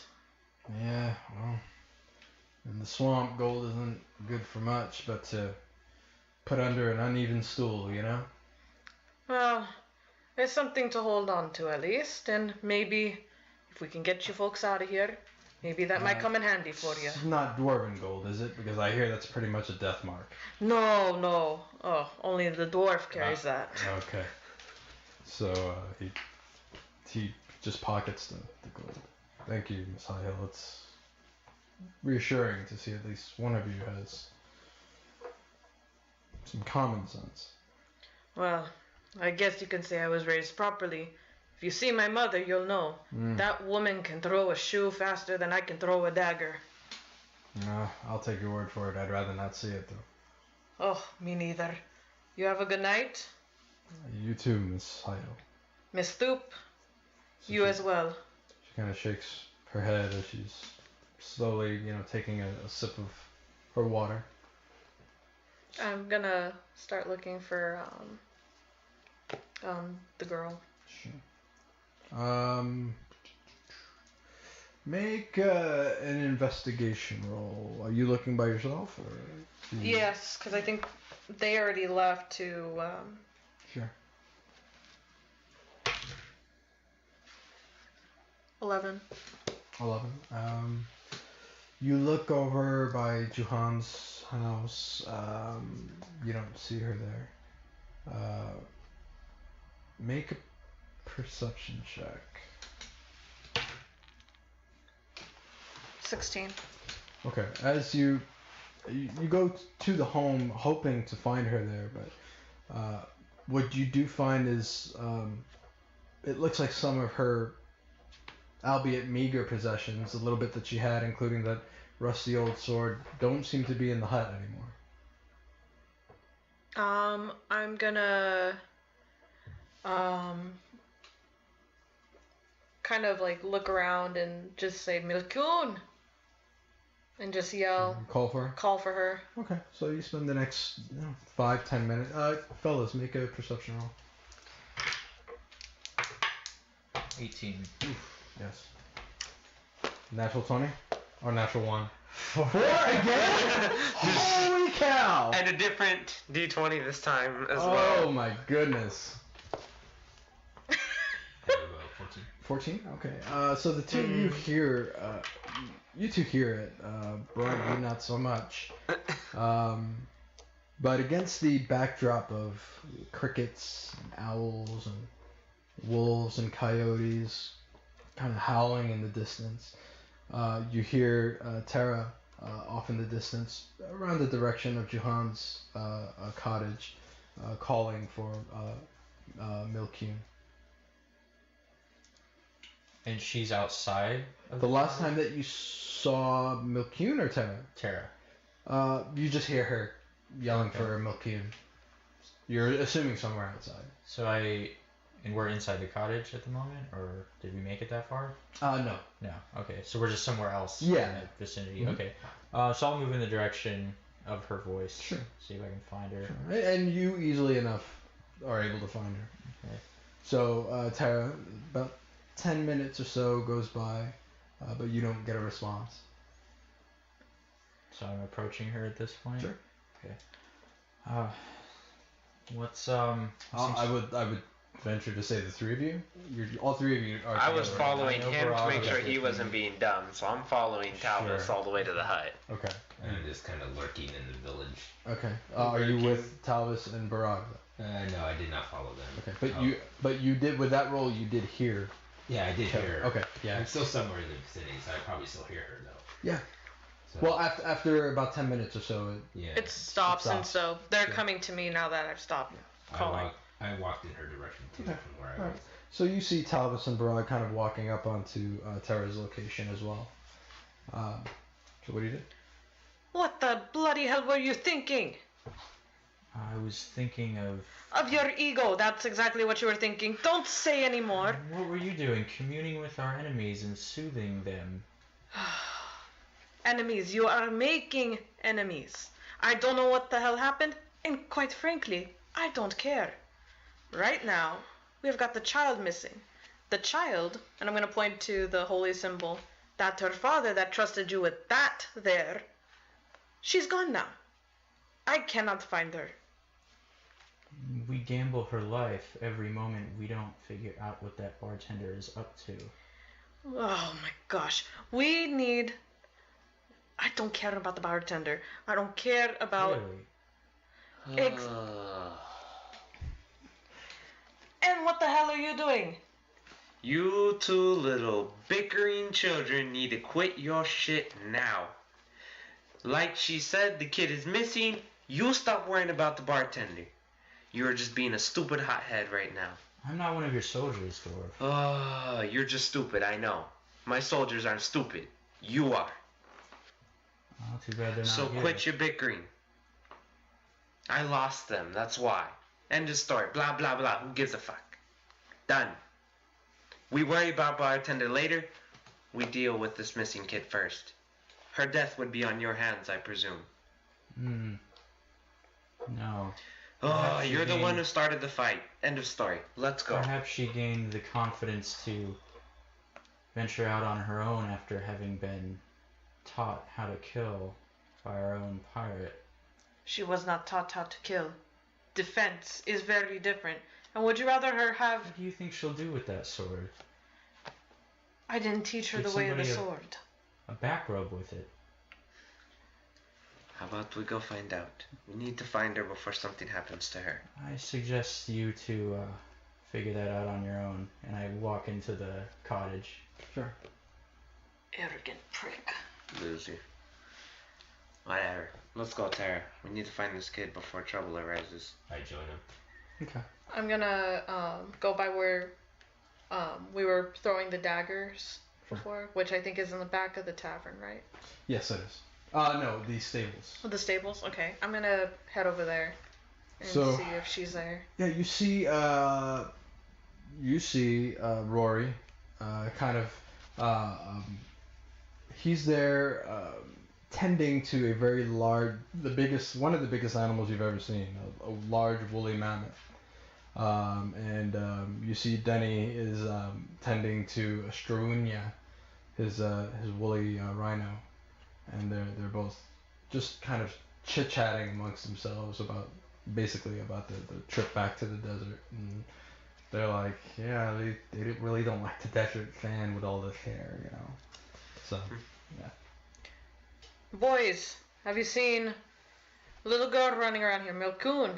No, we haven't seen Milkoon in quite some time. Yeah. You haven't seen... Ugh. Boys, we need to spread out. We need to look. Is she missing? We can't find her anywhere. We got to. The swamp's a dangerous place. She could die. It's not funny.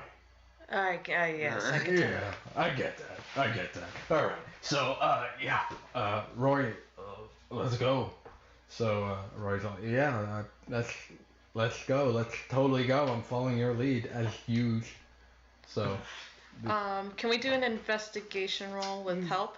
I will let you make. Ooh, goodness. All right. You don't even have to do that because Denny's like, yeah, I think I kind of see her tracks. Her tracks are very unique. Each track is almost like a photograph. I can tell very easily. A ranger, I do that, and she ran out. Looks like into the swamp somewhere. This does not bode well. No, we need to get her. Hi. Do you lot want to follow really quick? She couldn't have gotten far. We have to leave at the crack of dawn to go to this temple and possibly die. What a horrible night. Hey, you're telling me. So Roy's like, we can't just leave her out in the swamp, Danny. Don't be stupid. So he's, I'm not saying that. Why don't you guys go get her, huh? The problem is that we got our cleric here who doesn't want to leave his comfortable little cottage and is throwing a bit of a temper tantrum. If I can make a suggestion, go get her. I am not going to do anything else until then. Boys, Barag, actually. Aye. Yeah, we'll get other people to kind of fan out, right? And she's heading in that general direction, okay? All right, you've got it. Let's move it. Thank you, gentlemen. Yeah. Good luck. Thank you, and to you as well. Just a forewarning. Don't step on any glyphs. Check. Step on glyphs? Why would we step on glyphs? Nobody's stupid enough to step on a glyph.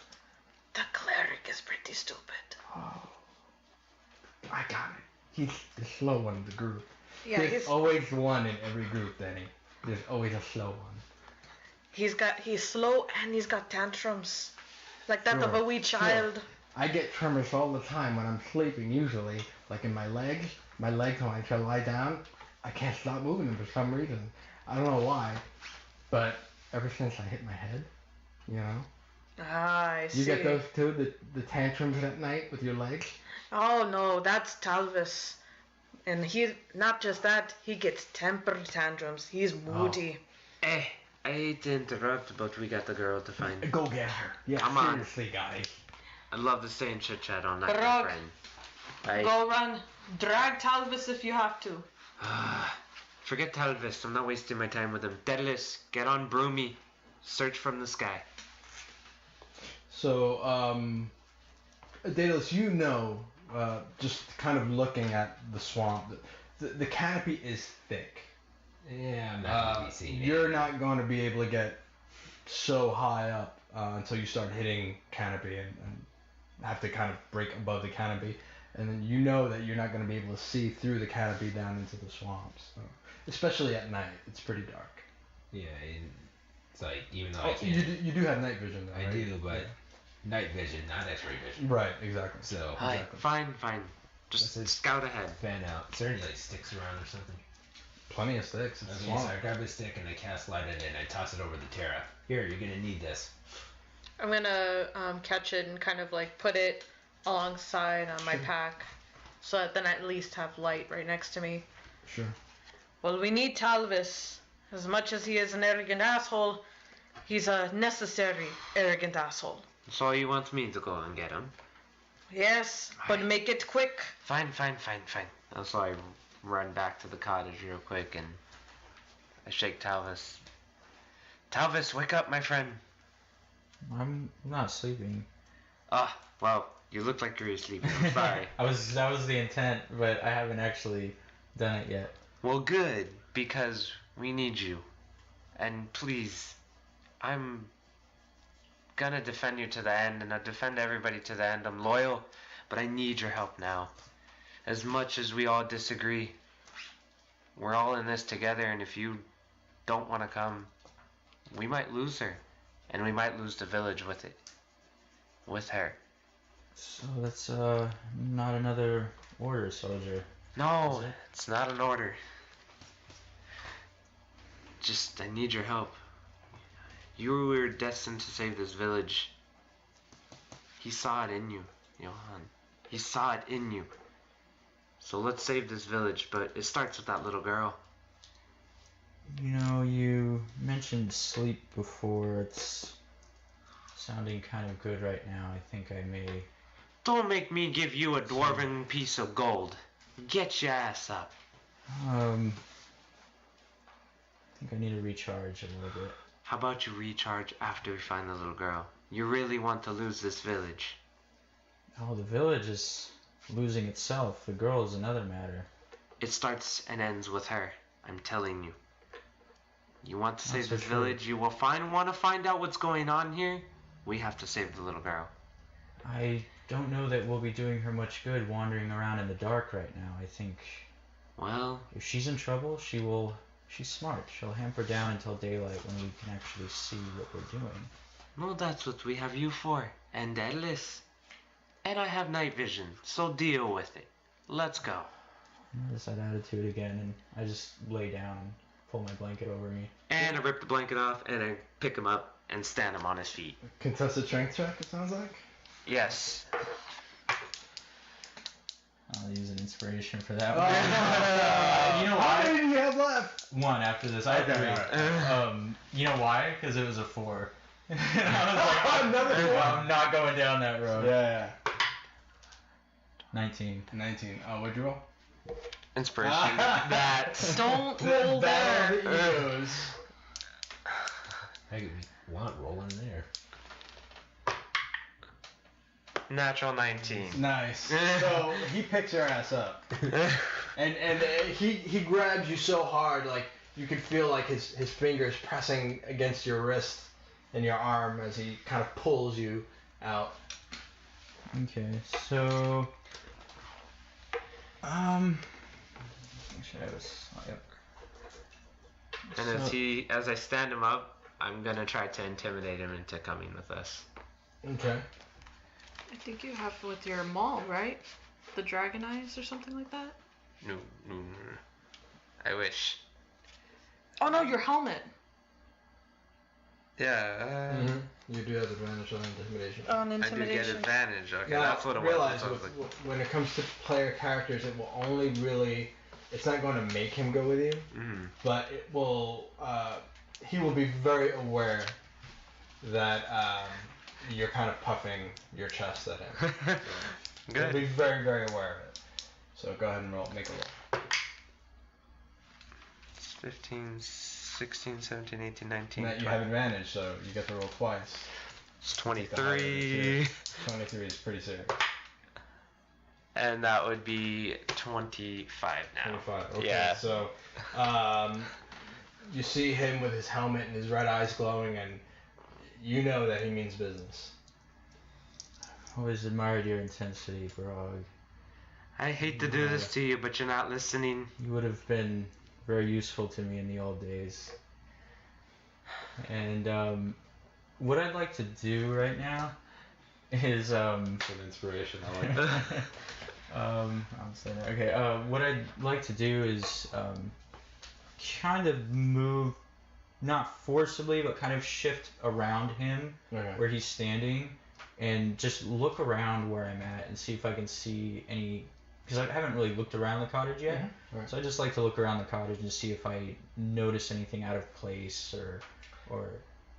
I will say that you've noticed kind of what Terra noticed before. There's a couple of cots. One of them you are assuming is Johan's, and the other is Milcune's. But you notice that Milcune's is missing the blanket from her cot. You've noticed that her small chest where she keeps the small meager possessions and even her clothing is opened up. Her clothing is missing out of it. It's almost empty. There's a couple of unimportant things in there. A rock, a little empty glass flask, little knickknacks that kids would find enjoyable and collect. But other than that, the things that you can assume were important are gone. Her clothing is gone. Okay.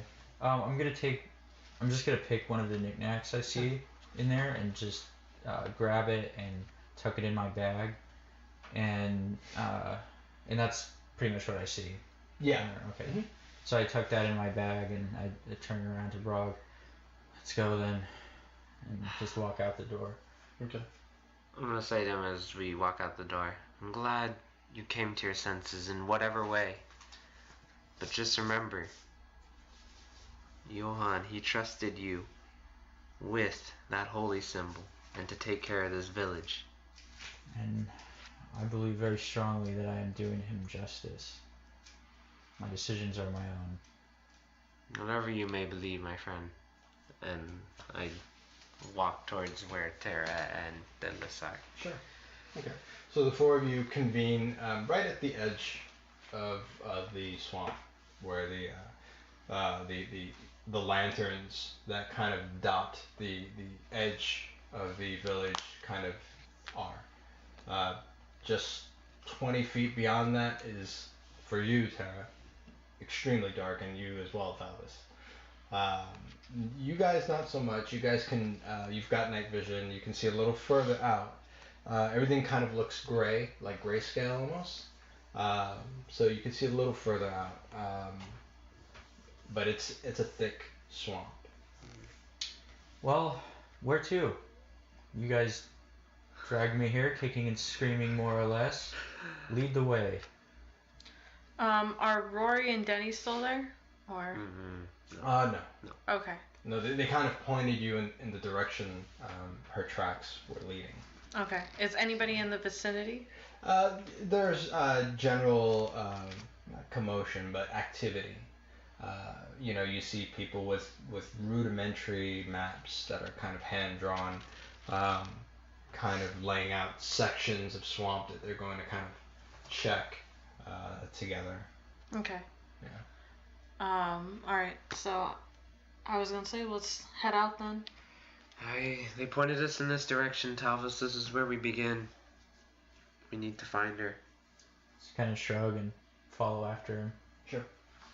I start trudging through the swamp. What's the marching order? Well, I'm gonna go first because I got, night vision, right. so I want to go first. Who's next? I'll go behind. Barag. Barag, yeah. Okay. I'll be behind her, and then we'll have. Then I guess Talvis will take up the rear. Sure. So we have someone with the. I was gonna say if guarding my back. Right. I was gonna say if anything we should have you in the back because you have night vision. You can see also behind us if we go into the dark part of the swamp. So we don't lose Talvis. So because he can't see in the dark. Okay, So if anybody tries to flank us from behind, Okay, switch places then. Okay. Now, because it's swamp, it is considered difficult terrain. So you guys are at half movement. Half movement. So. Half movement. Now, the one with the smallest amount of movement, or the shortest amount of movement, would be Terra at 25. So per round, you're getting half her movement.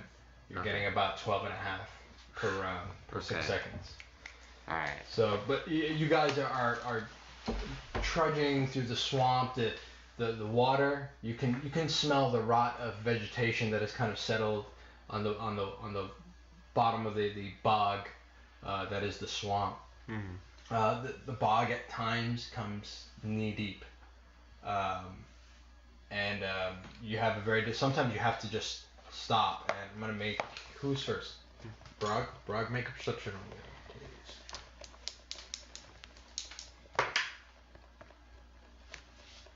What'd you roll?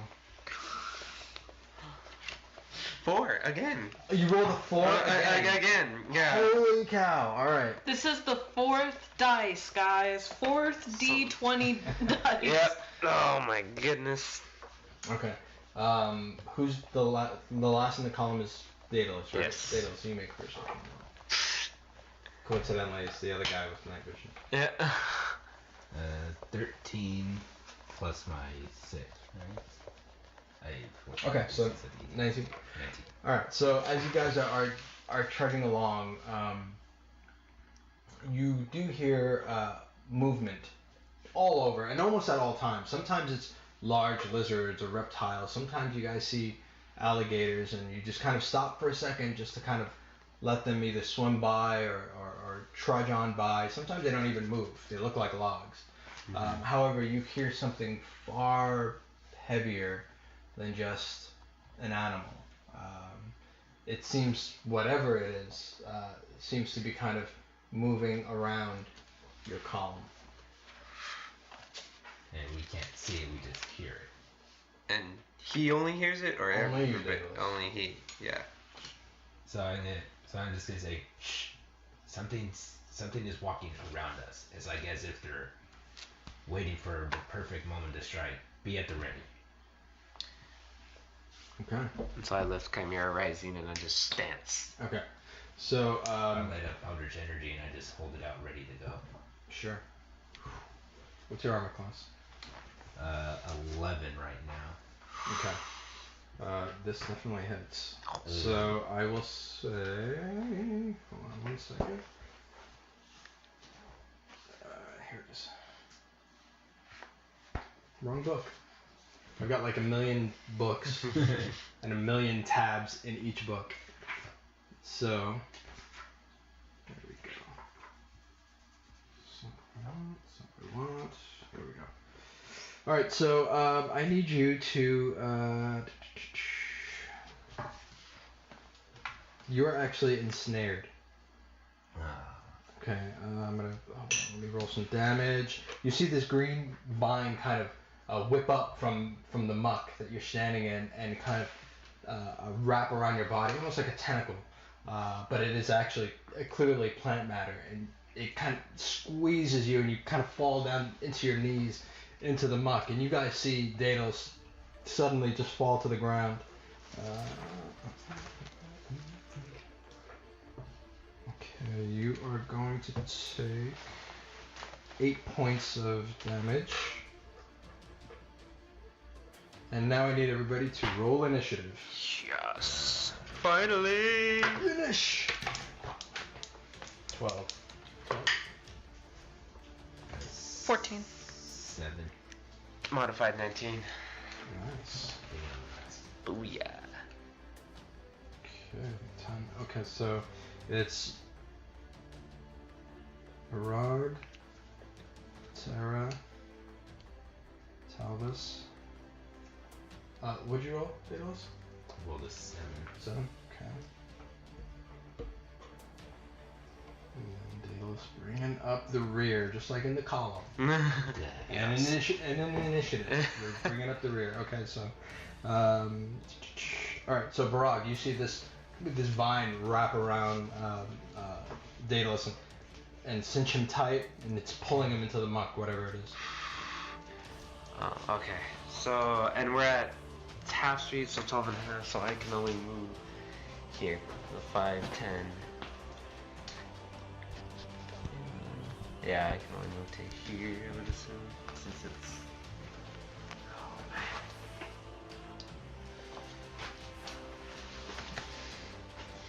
man. Are we fighting like a tree? Sweet! No. No.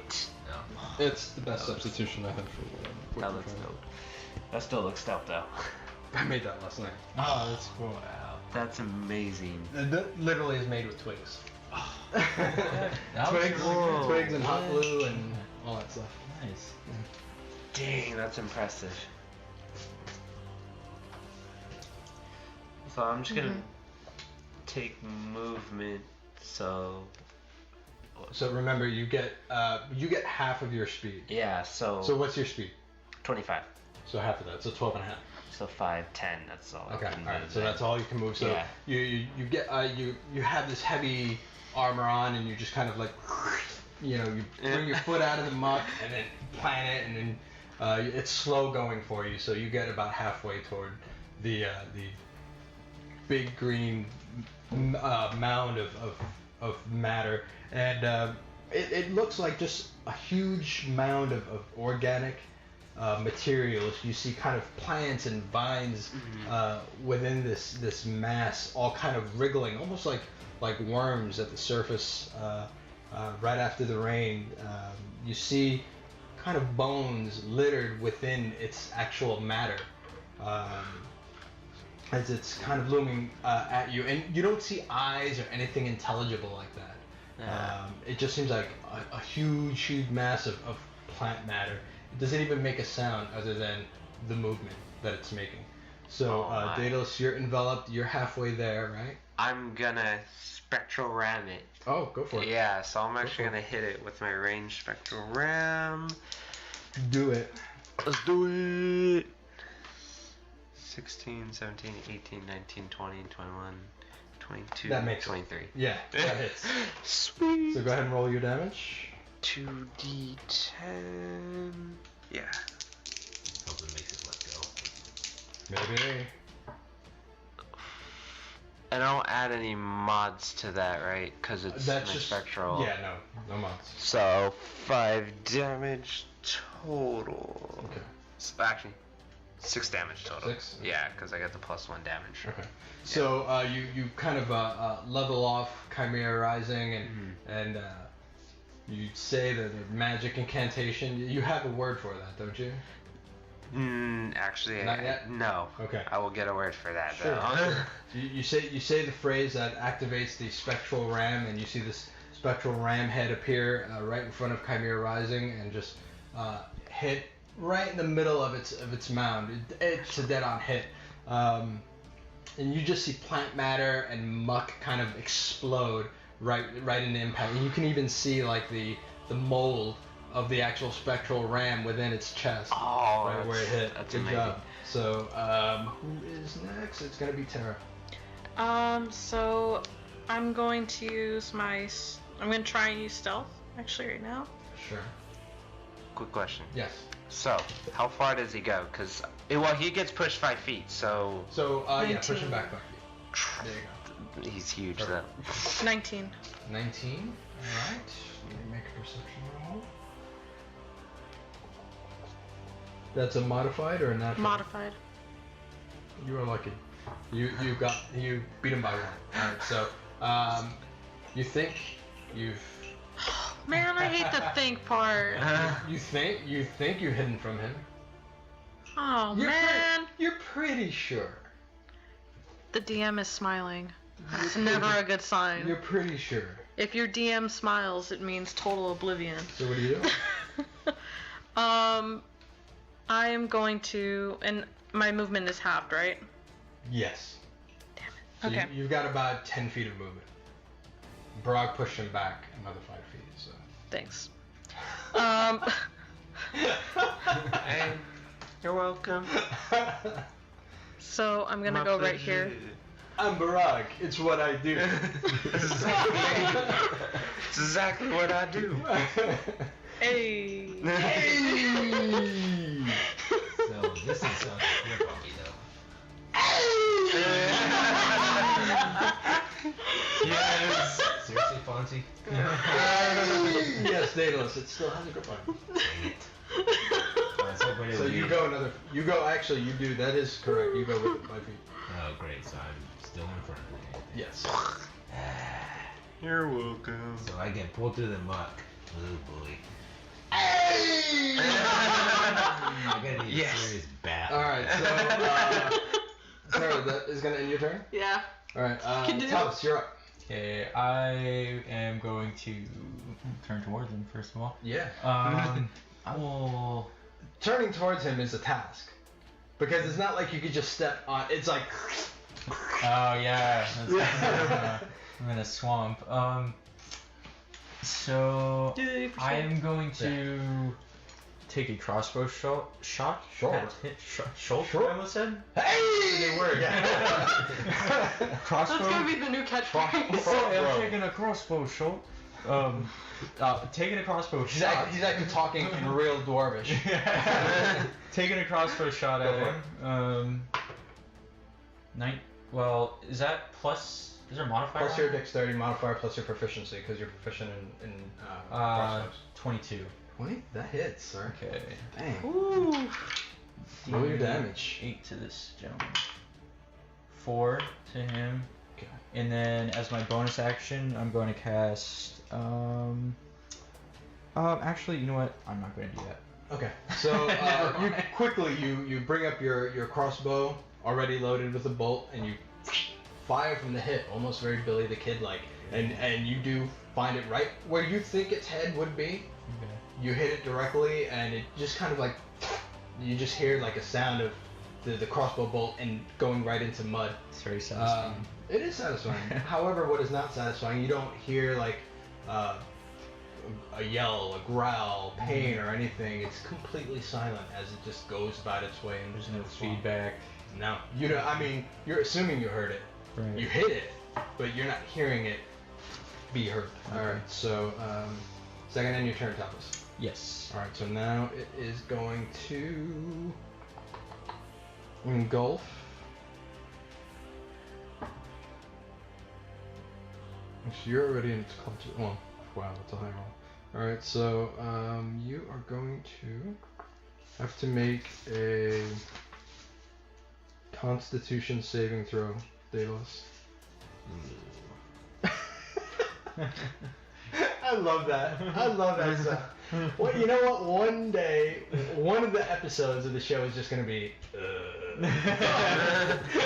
Yes. I love it. I rolled a 16. Woo! All right, Daedalus, muscling up. So you kind of feel the tendrils, the tentacles of this thing kind of trying to pull you into its actual mass. But you're able to fight it off, but just barely. You are still sinking deeper into the muck, and you're closer, but you managed to stay out of it. And that is going to take its action. It does not have a bonus action. All right, so that's going to end its turn. Daedalus. So is there anything I can... There's a lot you can do. Is there any way I can like try and get the vine off of me? Yeah, go ahead and make a contested strength check. You sure I can't like chill touch it? That'd be kind of cool. I mean, you can do whatever you want. I can't do both though. No, you can't make a strength check and cast it. Because your spell will be an action. So a contested strength check. Will the chill touch guarantee anything? You don't know. You gotta decide. I'm gonna try to contest its strength check. Alright, go for it. 19. Woo! Natural 19. So, 23. Modified 23. You know what? We are just... I am going to take all the tape of Daedalus and all the noises of Daedalus and just make one long loop of nothing but Daedalus sounds.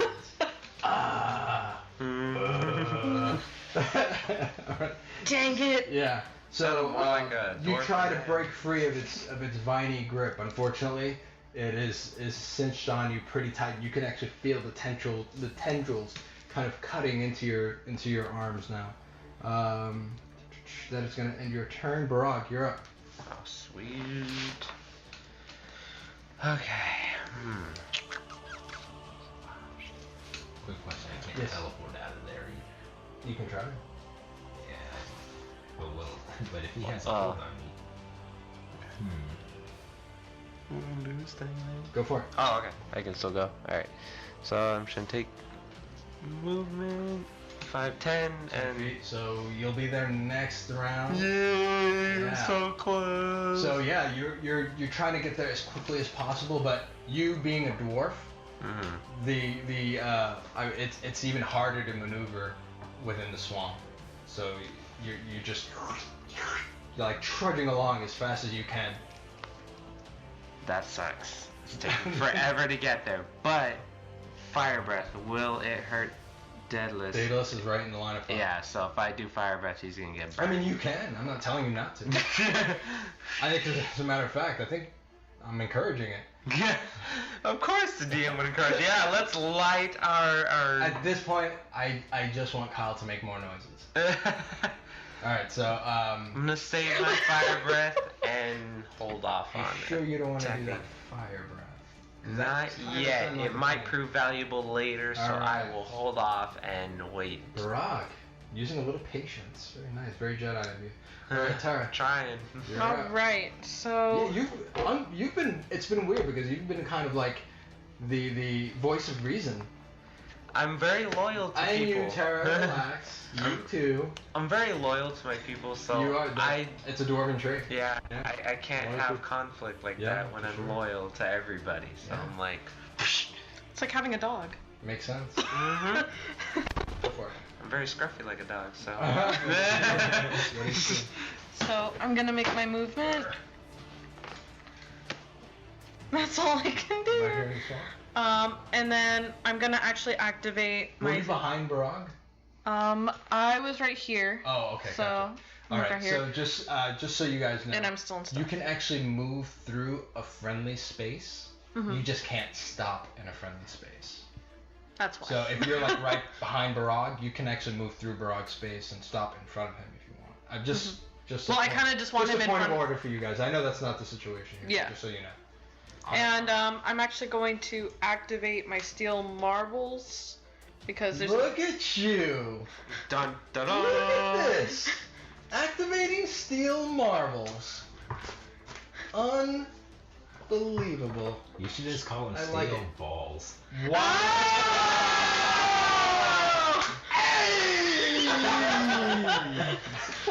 Dude, this guy has the best one-liners. I swear to God. Daedalus coming alive in the late innings, hitting home runs. All right. Oh my God. So you take out these two very kind of large steel balls.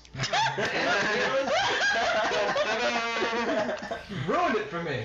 Okay, so do you want me to? You say the key word, and all of a sudden these silver marbles start kind of flying around you in a very fast orbit. And then, do you want me to kind of explain just in case? Yeah, do it. So the steel marbles that are created by our DM here from the Christmas special, if I remember right. Yeah, Christmas special.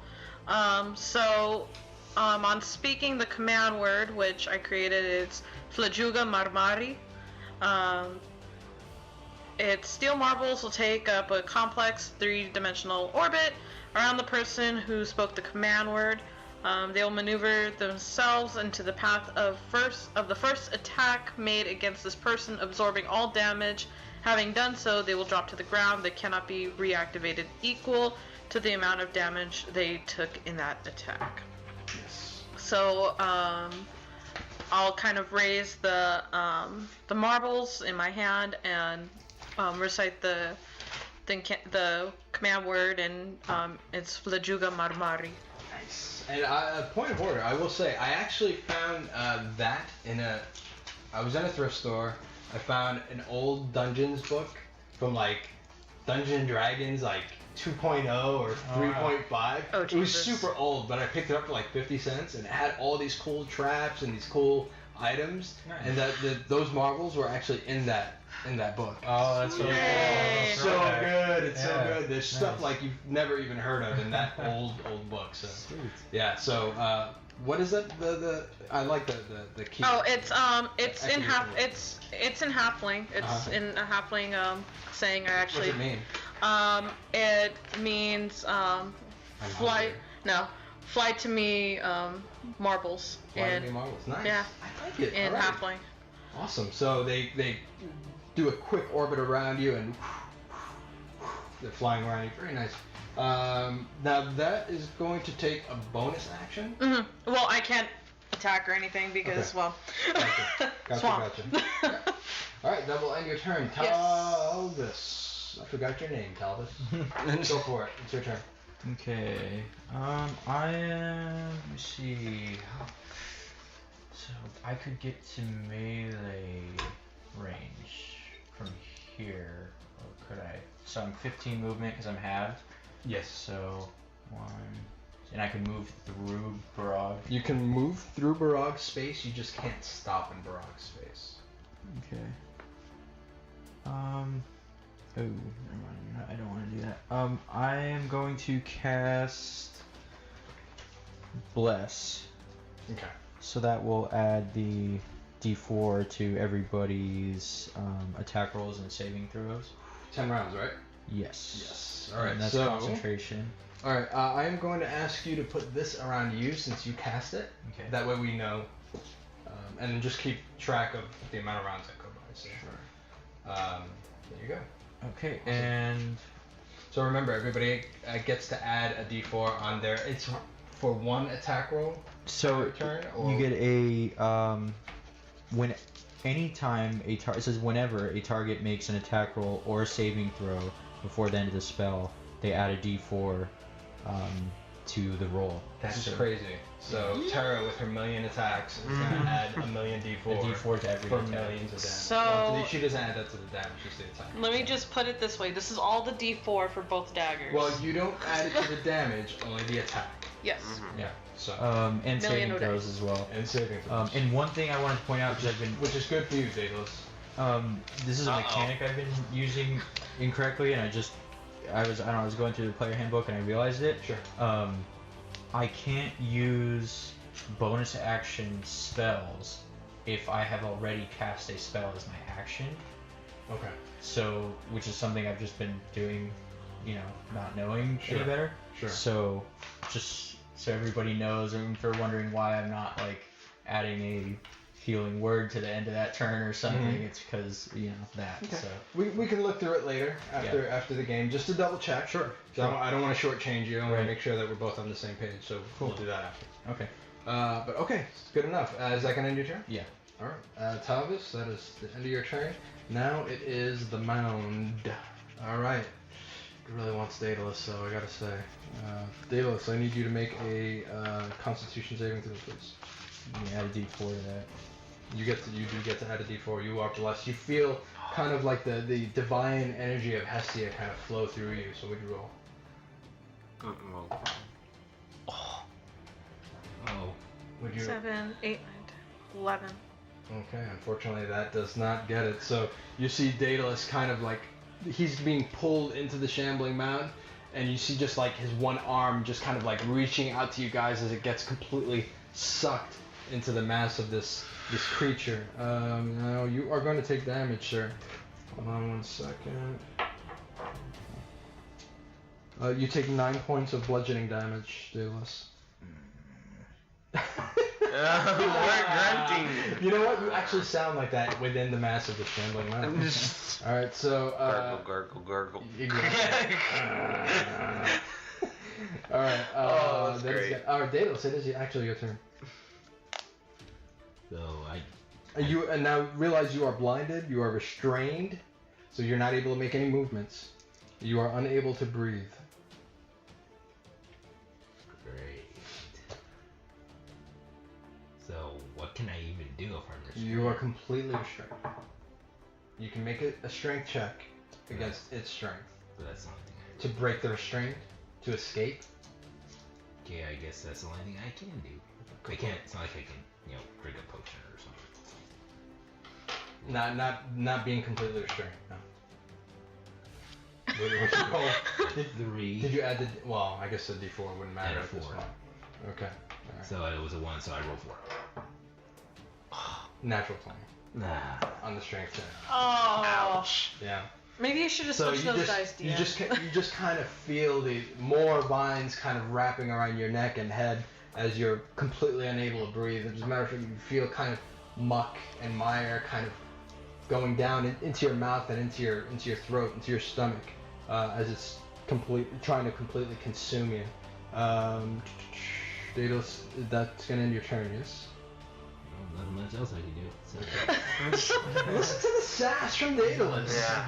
All right, Barag, you're up. So I'm gonna take my movement. Finally, I'm right in front of it. You are in front of this huge mass of squirming vegetation.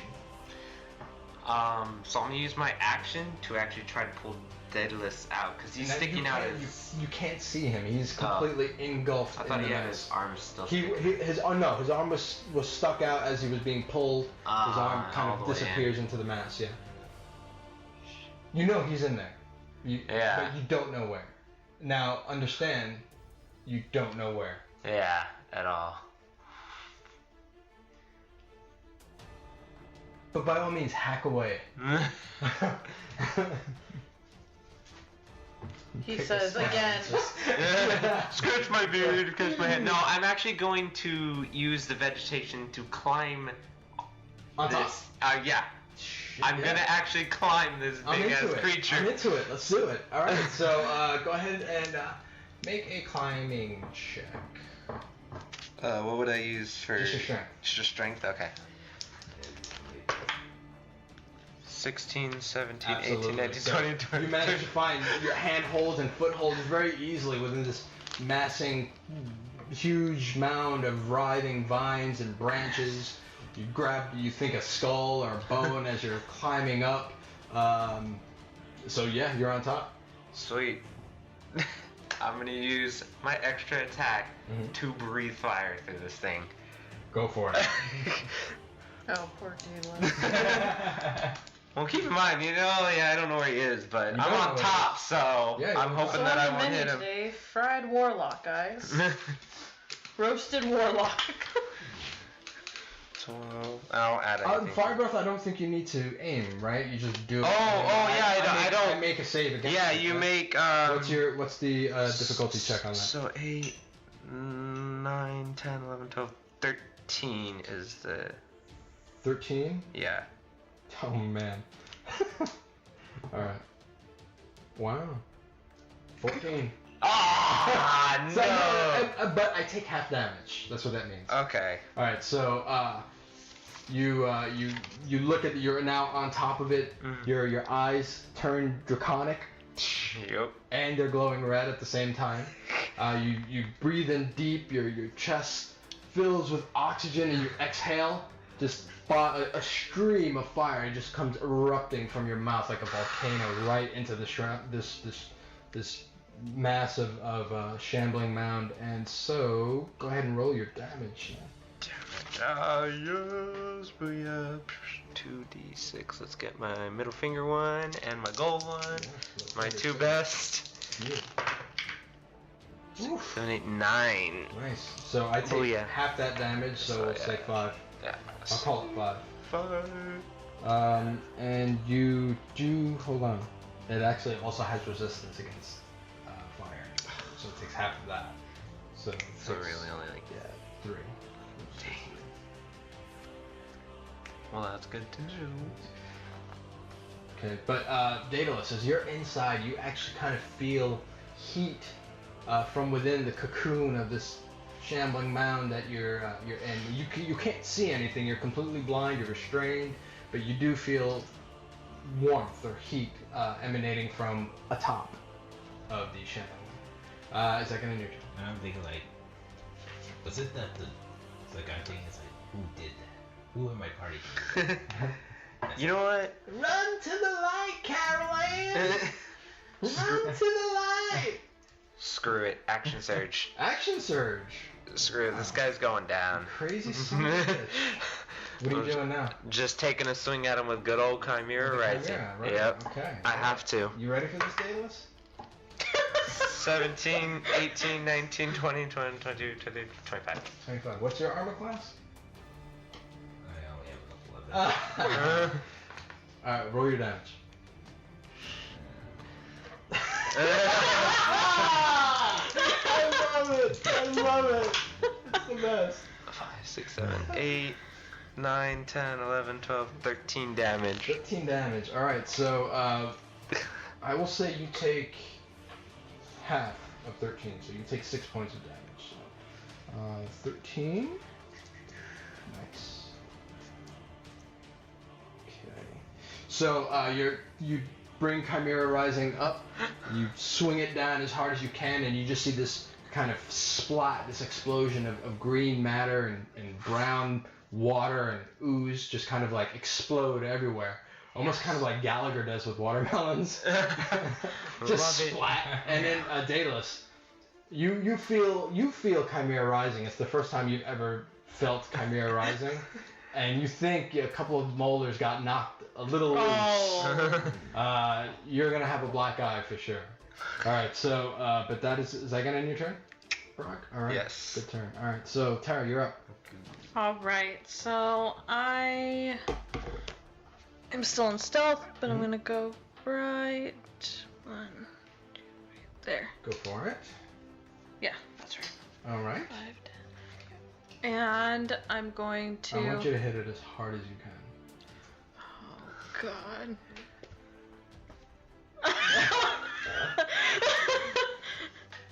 Sorry. Sorry, I killed you. Nah, I'm kidding. Go for it. Don't forget to add that die to your attack roll. You're blessed.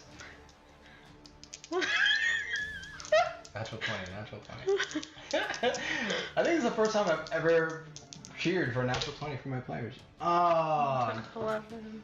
You want to use an inspiration? Like, kill him. 14. It would be 14 for the first attack. 14 unfortunately misses. What's your class? Just 11. All right. You hit something inside.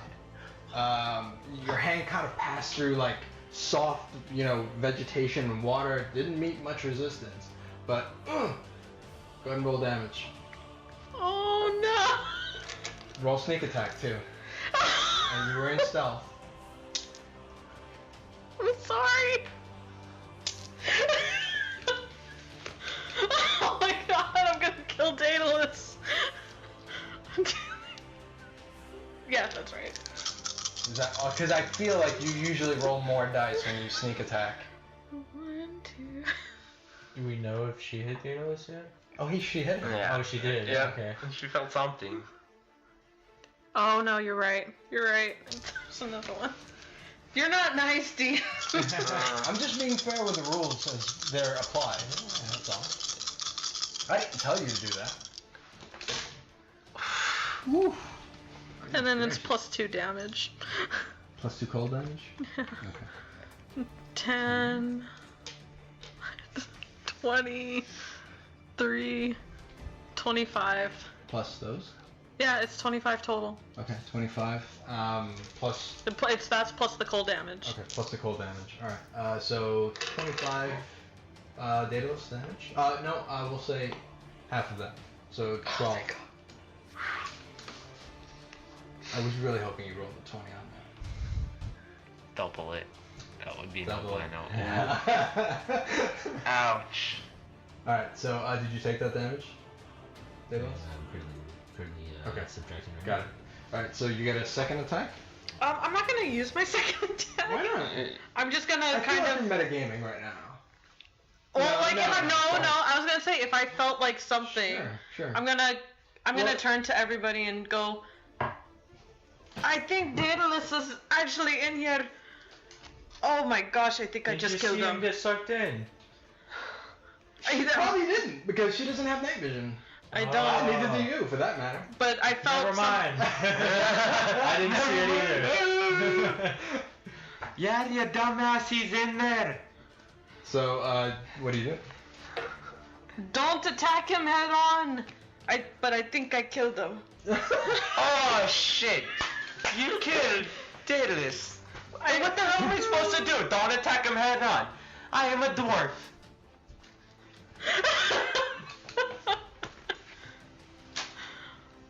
Well, unless you want to really make sure I'm a to cleric, I carry. can't see. I'm a cleric, I can see. I can't see. I want to see your So, help. the last thing that you feel before the lights go out, Daedalus. Well, I just do that because I think I'm going there anyway. Oh, okay, so you still have hit points. I saw 28. Oh, okay, alright. Whoa, we thought Don't you scare me died. like that, dude. No, wow, Don't do that. wow, bro. Alright, just- Wow. That's like trying to call a home run before you swing the bat, pal. Don't do it. Alright, so, To him, it's the home run. To the DM, for that's me, a home it's run. Yeah. Like, That's go hard. ahead, go ahead. Now, I don't take any joy. I feel like for Terra that would be a home run in a way. Yeah. One down, 3 to go, or 2 to go, rather. I was gonna say 2 to go. What do you do? Yeah, I'm not gonna attack. Okay. God dang it. I feel guilty. I'm just gonna kind of like sulk almost, Would like. you like to sing to it? Sing the lullaby, maybe? Funny guy. I'm just gonna sulk, like I think I just killed the warlock.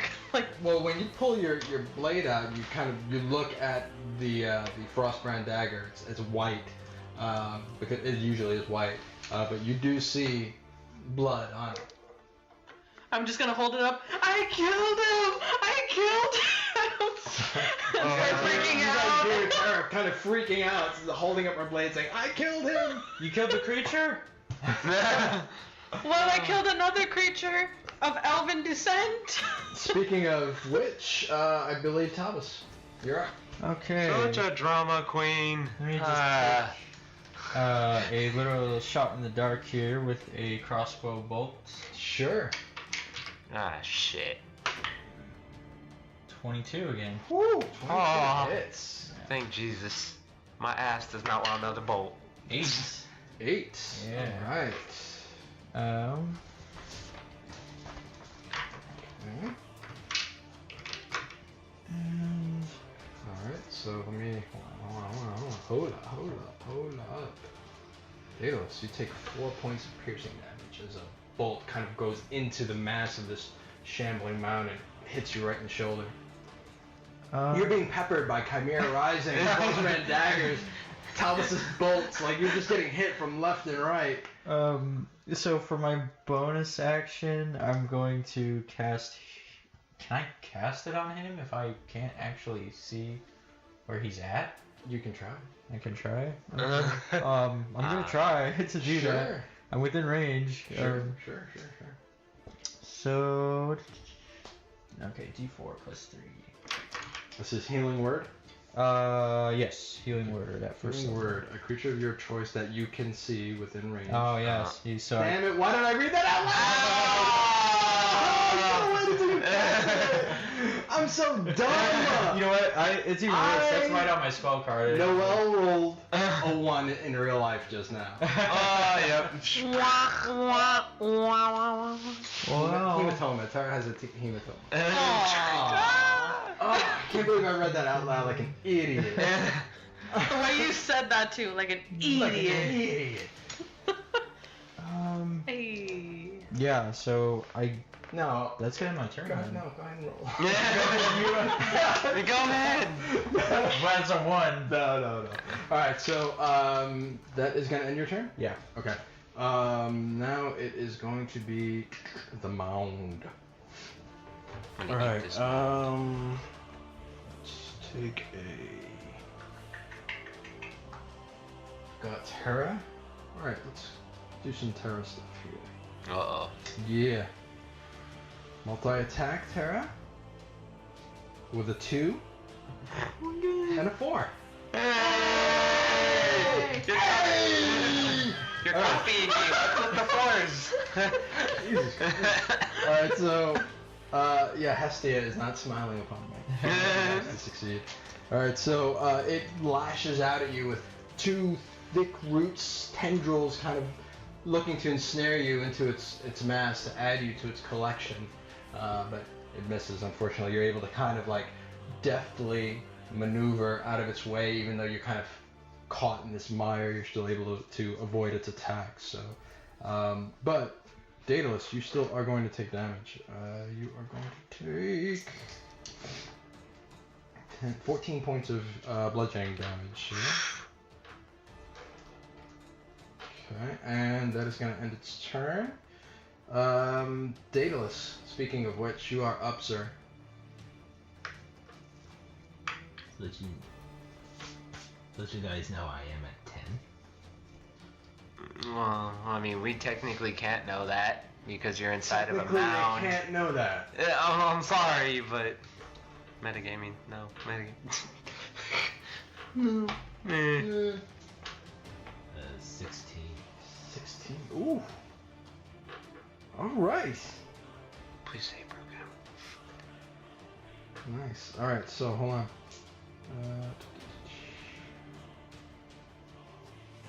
So he's trying to break out of the mound, I'm assuming? So no. This is just to avoid taking.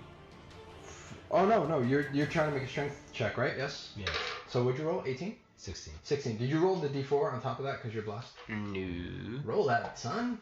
Roll that d4. Now it's at a 19. Nice. Woo. Nice. So you see Daedalus, his fingers kind of pop out of the shambling mound, and he grabs the edge on the left and the right and just starts pulling. It's almost like it's weird. You're seeing like Daedalus being born, just coming out of this shambling mass, and he kind of flops out onto the floor, all kind of like covered in slime and mud from the swamp, and just falls into the mud. Is that gonna end your turn? I will say you can take movement. But I'm in its melee range. Yes, that's true. Fortunately, I am going to stay where I am Okay. for now. Sure. Good turn, Daedalus. Barag, you're up. You see Daedalus, just kind of flop out of this shambling mound. Finally, I can really attack this thing without you in there. He's not dead! You hear Terra say that in the middle of the swamp. He's not dead! Yeah, I felt that. As well as a bolt in somebody's warm. Oh, that eye is going to be closed in a matter of a couple of hours, unless you get it attended to, of course. You're welcome. Go ahead, Barag. I just send out a signature groan. No, you don't So- say you do it. I need you to Do it. Alright, go for it, Barag. So I'm still on top of this sucker, so You're I'm on going top of it, yeah. to make another attack. These blasted motherfucking 4s. You rolled a 4 again. 6, 7, 8, 9, 10, 11, 12 is my first Oh attack. my god, dude. Yeah, these 4s are horrible. Jared. It reminds you of that Well, movie with yeah. Jim Carrey. That remember the number 13 where he's just like obsessed with the number 13. Yeah. So it drove him insane. Yeah. That's gonna be you with 4s. 13, 14, okay, 15 if I forgot to roll my D4. I can see Jared tomorrow Yeah. walking around the house. Cats have 4 legs. Yeah. Dogs have 4 legs. I hate 4s. Cars have 4 tires. Everything's in 4s. 4 Oh, connected. man. There's 4 wheels on my chair. There's 4 numbers to the code. I just pulled out 14. Alright, so is that your end of your turn? 15 modified. Modified 15? Yeah. Are you sure? Because I have the... Oh, the bless. I forgot the You bless. just barely made it. Oh, thank God, Go because I ahead. rolled Alright, the so roll bless. your damage, sir. Oh, sweet. Thank God for that. Great weapon fighting to reroll my 2. Alright. Oh, yes. What'd you 6, 7, 8, 9, 10, 11, 15. 15, nice. Yes, 15 damage, and don't forget extra attack. Cannot forget that. Okay. So I'm gonna roll for my extra attack now.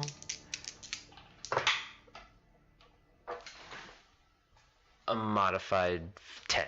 10? Is Yeah. that with the D4? Yes. Okay. Unfortunately. Okay. So you take Chimera Rising and you swing it as hard. You're still on top, right? Yes. You swing it on. You swing it as hard as you can, and it sinks deep, and you actually see like the head of the Chimera Rising Warmaul actually kind of like bump up the backside as you hit it from the front side. You see kind of like the shape of it, kind of popping out of the back. Oh, yes. Unfortunately, the second one, you can't get your maul up quite quick enough, and you just kind of you sink it in there, but you don't think it does much damage. That's gonna end your turn, bro. Yeah, of course it will. Terra, you're up. Alright. So, now that he is essentially out of this gross thing, Sure. I'm going to attack. Go for it. 12. 12. All right. Unfortunately, did you add the D4? No. You guys gotta add the D4. Yeah. 15. That hits. Yeah. Just Again. barely. Thank Just Hestia. barely. Thank Hestia for for real. Go for it. Oh, yeah, no. The second one completely 10, misses? yeah. Okay, yeah. All right, so you do hit with Frostbrand. Frostbrand. Okay, so go ahead and roll damage. Let me just scoop all this together. Okay. Well, you're not in stealth anymore. Oh, that's right. So I take that one out. Because he now knows you're there. I do have, though, the sneak attack damage because You do Barag have sneak- is Yes, you do have sneak attack damage. frontline. Yep. By the way, you should thank Barag. When someone drops the sound dice. of dice falling on the floor. I love it. Go for it. Ooh. Nice. 6. I need to know specifically what the cold damage is. Okay. 2 damage for cold. For it cold? says. Alright, so it has resistance. to Oh, cold. hold on. Extra D. That's the D6 actually. So 5, 7 cold damage. 7 cold damage, so it takes half of that. So let's see, 4. Okay, so 10, 20, 5, and then whatever was the 7 cold damage. So 25. Besides that. I hate you and your high damage. 25? Yeah. Goodness gracious. That's not including cold damage. That's excluding the 7 cold damage. So that would, if with the cold damage, it would have been 32. Stupid insane. Alright, so you actually take a large chunk out of the shambling mound with your Frostbrand dagger, and you see as it rips through the vines, part of its arm just kind of falls into the muck and the mire. It's still moving though, as it is in the mud. Well done, Terra. Is that gonna be the end of your turn? Mm-hmm. All right, Talvis, you're up. Okay, I'm going to take a movement forward, Sure.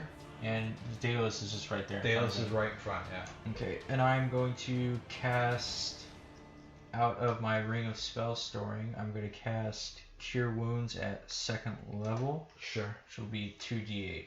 So.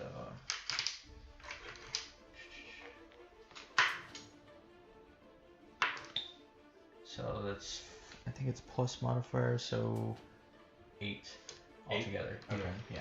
So take 8 points of health, Daedalus. You feel the swelling of your eye kind of like reduce just a bit. Some of it, that big wound that Terra kind of left, you see it kind of starting to stitch together. Is that going to end your turn, Talvis? Yep. Okay. Now it is its turn. Oof. Alright. I need you to make a DC 14 check,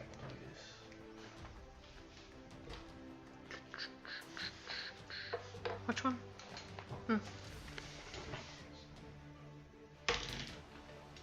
16. Okay. And a second attack, it's doing the same thing, so make another DC 14. 17. Alright, so yeah, it does. It's trying to envelop you into the vines, into its vines to kind of pull you into its mass, but you're able to kind of like duck and weave, despite being hindered by the mud of the swamp. That is going to end its turn. God, that was so dissatisfying. Daedalus, you're up. Okay, I'm gonna cast Misty Step. Ooh. Oh, Misty Step. I'm out. I'm teleporting out. Nice. I'm gonna move somewhere back here. Go for it. That's out of its range. Oh, what about that second shambling mound? No, I'm kidding. Don't do that to me. Well, you look up there on top of that. Yeah. I'm kidding. Where am I? No, Alright, so. just be safe. I'm gonna move one more step back here. So Okay. Is that gonna end your turn? Yeah, I can't heal myself or anything. Otherwise, I'd do so. So You can take a potion as a bonus action. I don't have any potions. You don't have any potions. No, she has them all. You have all the potions? No! I gave you 2! I gave you 2. No, you know what? I think you have all the potions. No, she passed them out to us that's not. last episode, so Oh, okay. we actually I gave do him, have actually, potions. I wrote down who I gave what to. Hold on. Yeah, Hold on. we did Daedalus. distribute. Bookkeeping. Now you can take a potion as a bonus action. You know that, right? Daedalus, Yes, I you know. have 2 greater healing potions, 2 normal, and 1 superior. Dang, look at you. Yeah. I literally have everybody's separated on here, because why So not? it's either 2d4, 4d4, or 8d4. I'm gonna take the superior potion. Superior is 8d4 plus 8. So go ahead and roll that and then add them all up. So that's gonna end your turn. So after Daedalus, it is Barag. 7. So who went last? Can I borrow one more Wait, D4? what do you mean when last? Um, Oh, Daedalus. Daedalus. yeah, So Barag, Daedalus. your turn. Okay. Sweet. You know, I'm gonna actually make an initiative counter at some point. Oh, yeah? Yeah. And just to kind of put it on the top. Go for it, Barag. All I gotta say is please hold off on that. Oh, surprises for the DM. Yeah, I was hold so- off on that. I was so super sneaky. Yeah, I can't have you doing that. I just made it 20 on my intuition roll. I'm an inspiration that. Oh, what did you That's a 2. Oh, you rolled a 2. I rolled a 2, so I'm good You actually went from rolling 4s, now you're actually lower than... Yeah, I'm going lower now for some reason, so... yeah, I got a whole... Okay, Take all your dice and throw them in the trash. I started with 10 D20s. Wait, those are my dice. I'm down to 5 now. Alright. Just to let you guys know. Since you're rolling my dice, Don't take all of my dice and throw them in the trash. Okay. Tainted them. And get rid of them. So it's all this plus 8, right? Yes. Yes. 18, 19, modified 20. Modified 20 does hit. Yay! So you miss with the first strike with Chimera Rising, but you bring your hammer up and you hit with the second one. I inspiration, so this that is was my inspiration. first. Okay, Yes. my bad. Go ahead. So this is my Gotcha. first, so Gotcha. luckily, thank God, Gotcha. or I'd be in trouble. I was thinking extra. Okay, and great weapon fighting for the 2. Yeah. I know. I love being a dwarf. Nice, dude. 9, 10, 11, 12, 13, 14 damage. Oof. Yes. Nice. Booyah. I'm breaking my pencil. Alright. An extra attack, so let's do that, so I can just get this sucker dead already. 14, 15, 16, 17, That hits. 18, yay. Roll damage. 6, Goodness 7, 9, gracious. 10, so 15 damage. 15. Whew. Yay. I love being a dwarf. Alright, yeah, dwarves rock. Alright, so it's looking like it's having a hard time holding together its mass. You can see it, like vines are starting to kind of fall dead off of its form. It's starting to kind of flatten from this big mound of vegetation. You see it kind of starting to flatten a little bit. That is gonna end your turn. Yes. Okay, Terra, you're up. Alright. Same as you. Doing a little weed whacking. Yes. Go for it. Need my D4. Can you pass me my D4, please? Here. 14. Fortunately, that just misses. Okay. And then second attack. 16. 18. Okay, that does hit. So go ahead and roll. This is with your enchanted dagger, right? Mhm. Not Frostbrand? Okay. Not Frostbrand. Go for it. Still million o dice, but not as no, much. but neither was the one I handed you, so it's fine. Okay. And that's Did you just say that was Juanita? No, you said that was yours, right? Because I gave him a D4. Oh, I thought I heard you Juanita. say this is Juanita. I'm naming Name the your dice. dice. I was gonna say that's pretty Hey, cool. hey. Loyal for the dice. Yeah, That's a good Juanita. idea, actually. 10, 14, 14 15. damage. 15. 15. Nice, dude. Nice. Screw this sucker. All right. Is that gonna end your turn? That will end my turn. All right. Talvis, you're up. Okay, so I'm going to cast Guiding Bolt at it. Must be a ranged spell attack. Okay. Yay.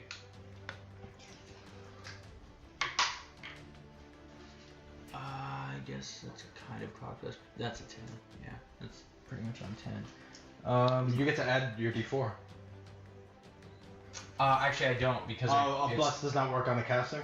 it works on 3 people at first level. Gotcha. And So, you, all right, I gotcha. So I don't think for some reason I thought you did it at a higher level. Do you add anything to ranged spell attacks? Just your modifier, your attack modifier. Oh, right. Spell attack modifier. Right. That would make sense. Spell. So 16 then. Total? Yeah. That does it. Okay. Cool. So this is Guiding Bolt? Yes, it is. Yeah. So you do 46 radiant damage. You're doing it at first level or second level? First level. First level? Okay, 46 radiant damage. Okay. Yeah, I borrow a couple of D6s. Why don't you use Juanita? Juanita. It's a D4. There's the number again. Oh, 4. So 6, 8, 13, 16. 16. Damage. Oh! Explain to me your moment of victory. Oh, finally! Having heard the commotion in front of me, not really being able to see what's going on, I'm gonna aim where I think its center of mass is. Sure. And kind of raise my hands up just below, about chest level, and they're gonna slowly start glowing, and a streak, like lightning quick, of blue light is just gonna eject from my hands in a straight line towards its center of mass. I will say this. You hit it with such force that line actually goes completely through the shambling mess and keeps going into the swamp and does not stop. It just stays stationary, and you just see this mass just kind of fall and just kind of like gets split completely too by it and just fall into the swamp water. Oh, so I just walk up. I hit it. Couldn't see the thing for a long time. Cool. I like Castor was inside of it. Yes.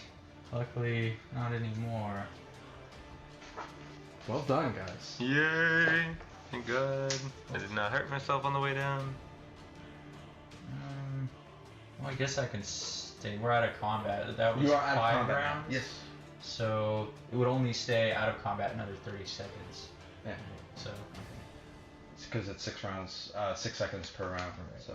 Yeah. Okay. Well done, guys. You know what? I think this is a good place to stop for the evening, right? Yep, sounds good. Yeah. With the defeat of the shambling Mount Daedalus. I was worried for a second for you. So was I. You saw me draw the skull and I crossbones. I saw that. Worse, I heard that.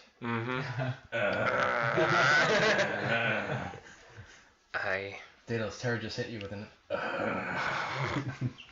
It was very lurch-like in your demeanor. That's not necessarily. Yeah, that's exactly what it's like. That's not necessarily a bad thing, though. Yeah. That's not a bad thing at all. You're right. Not at all.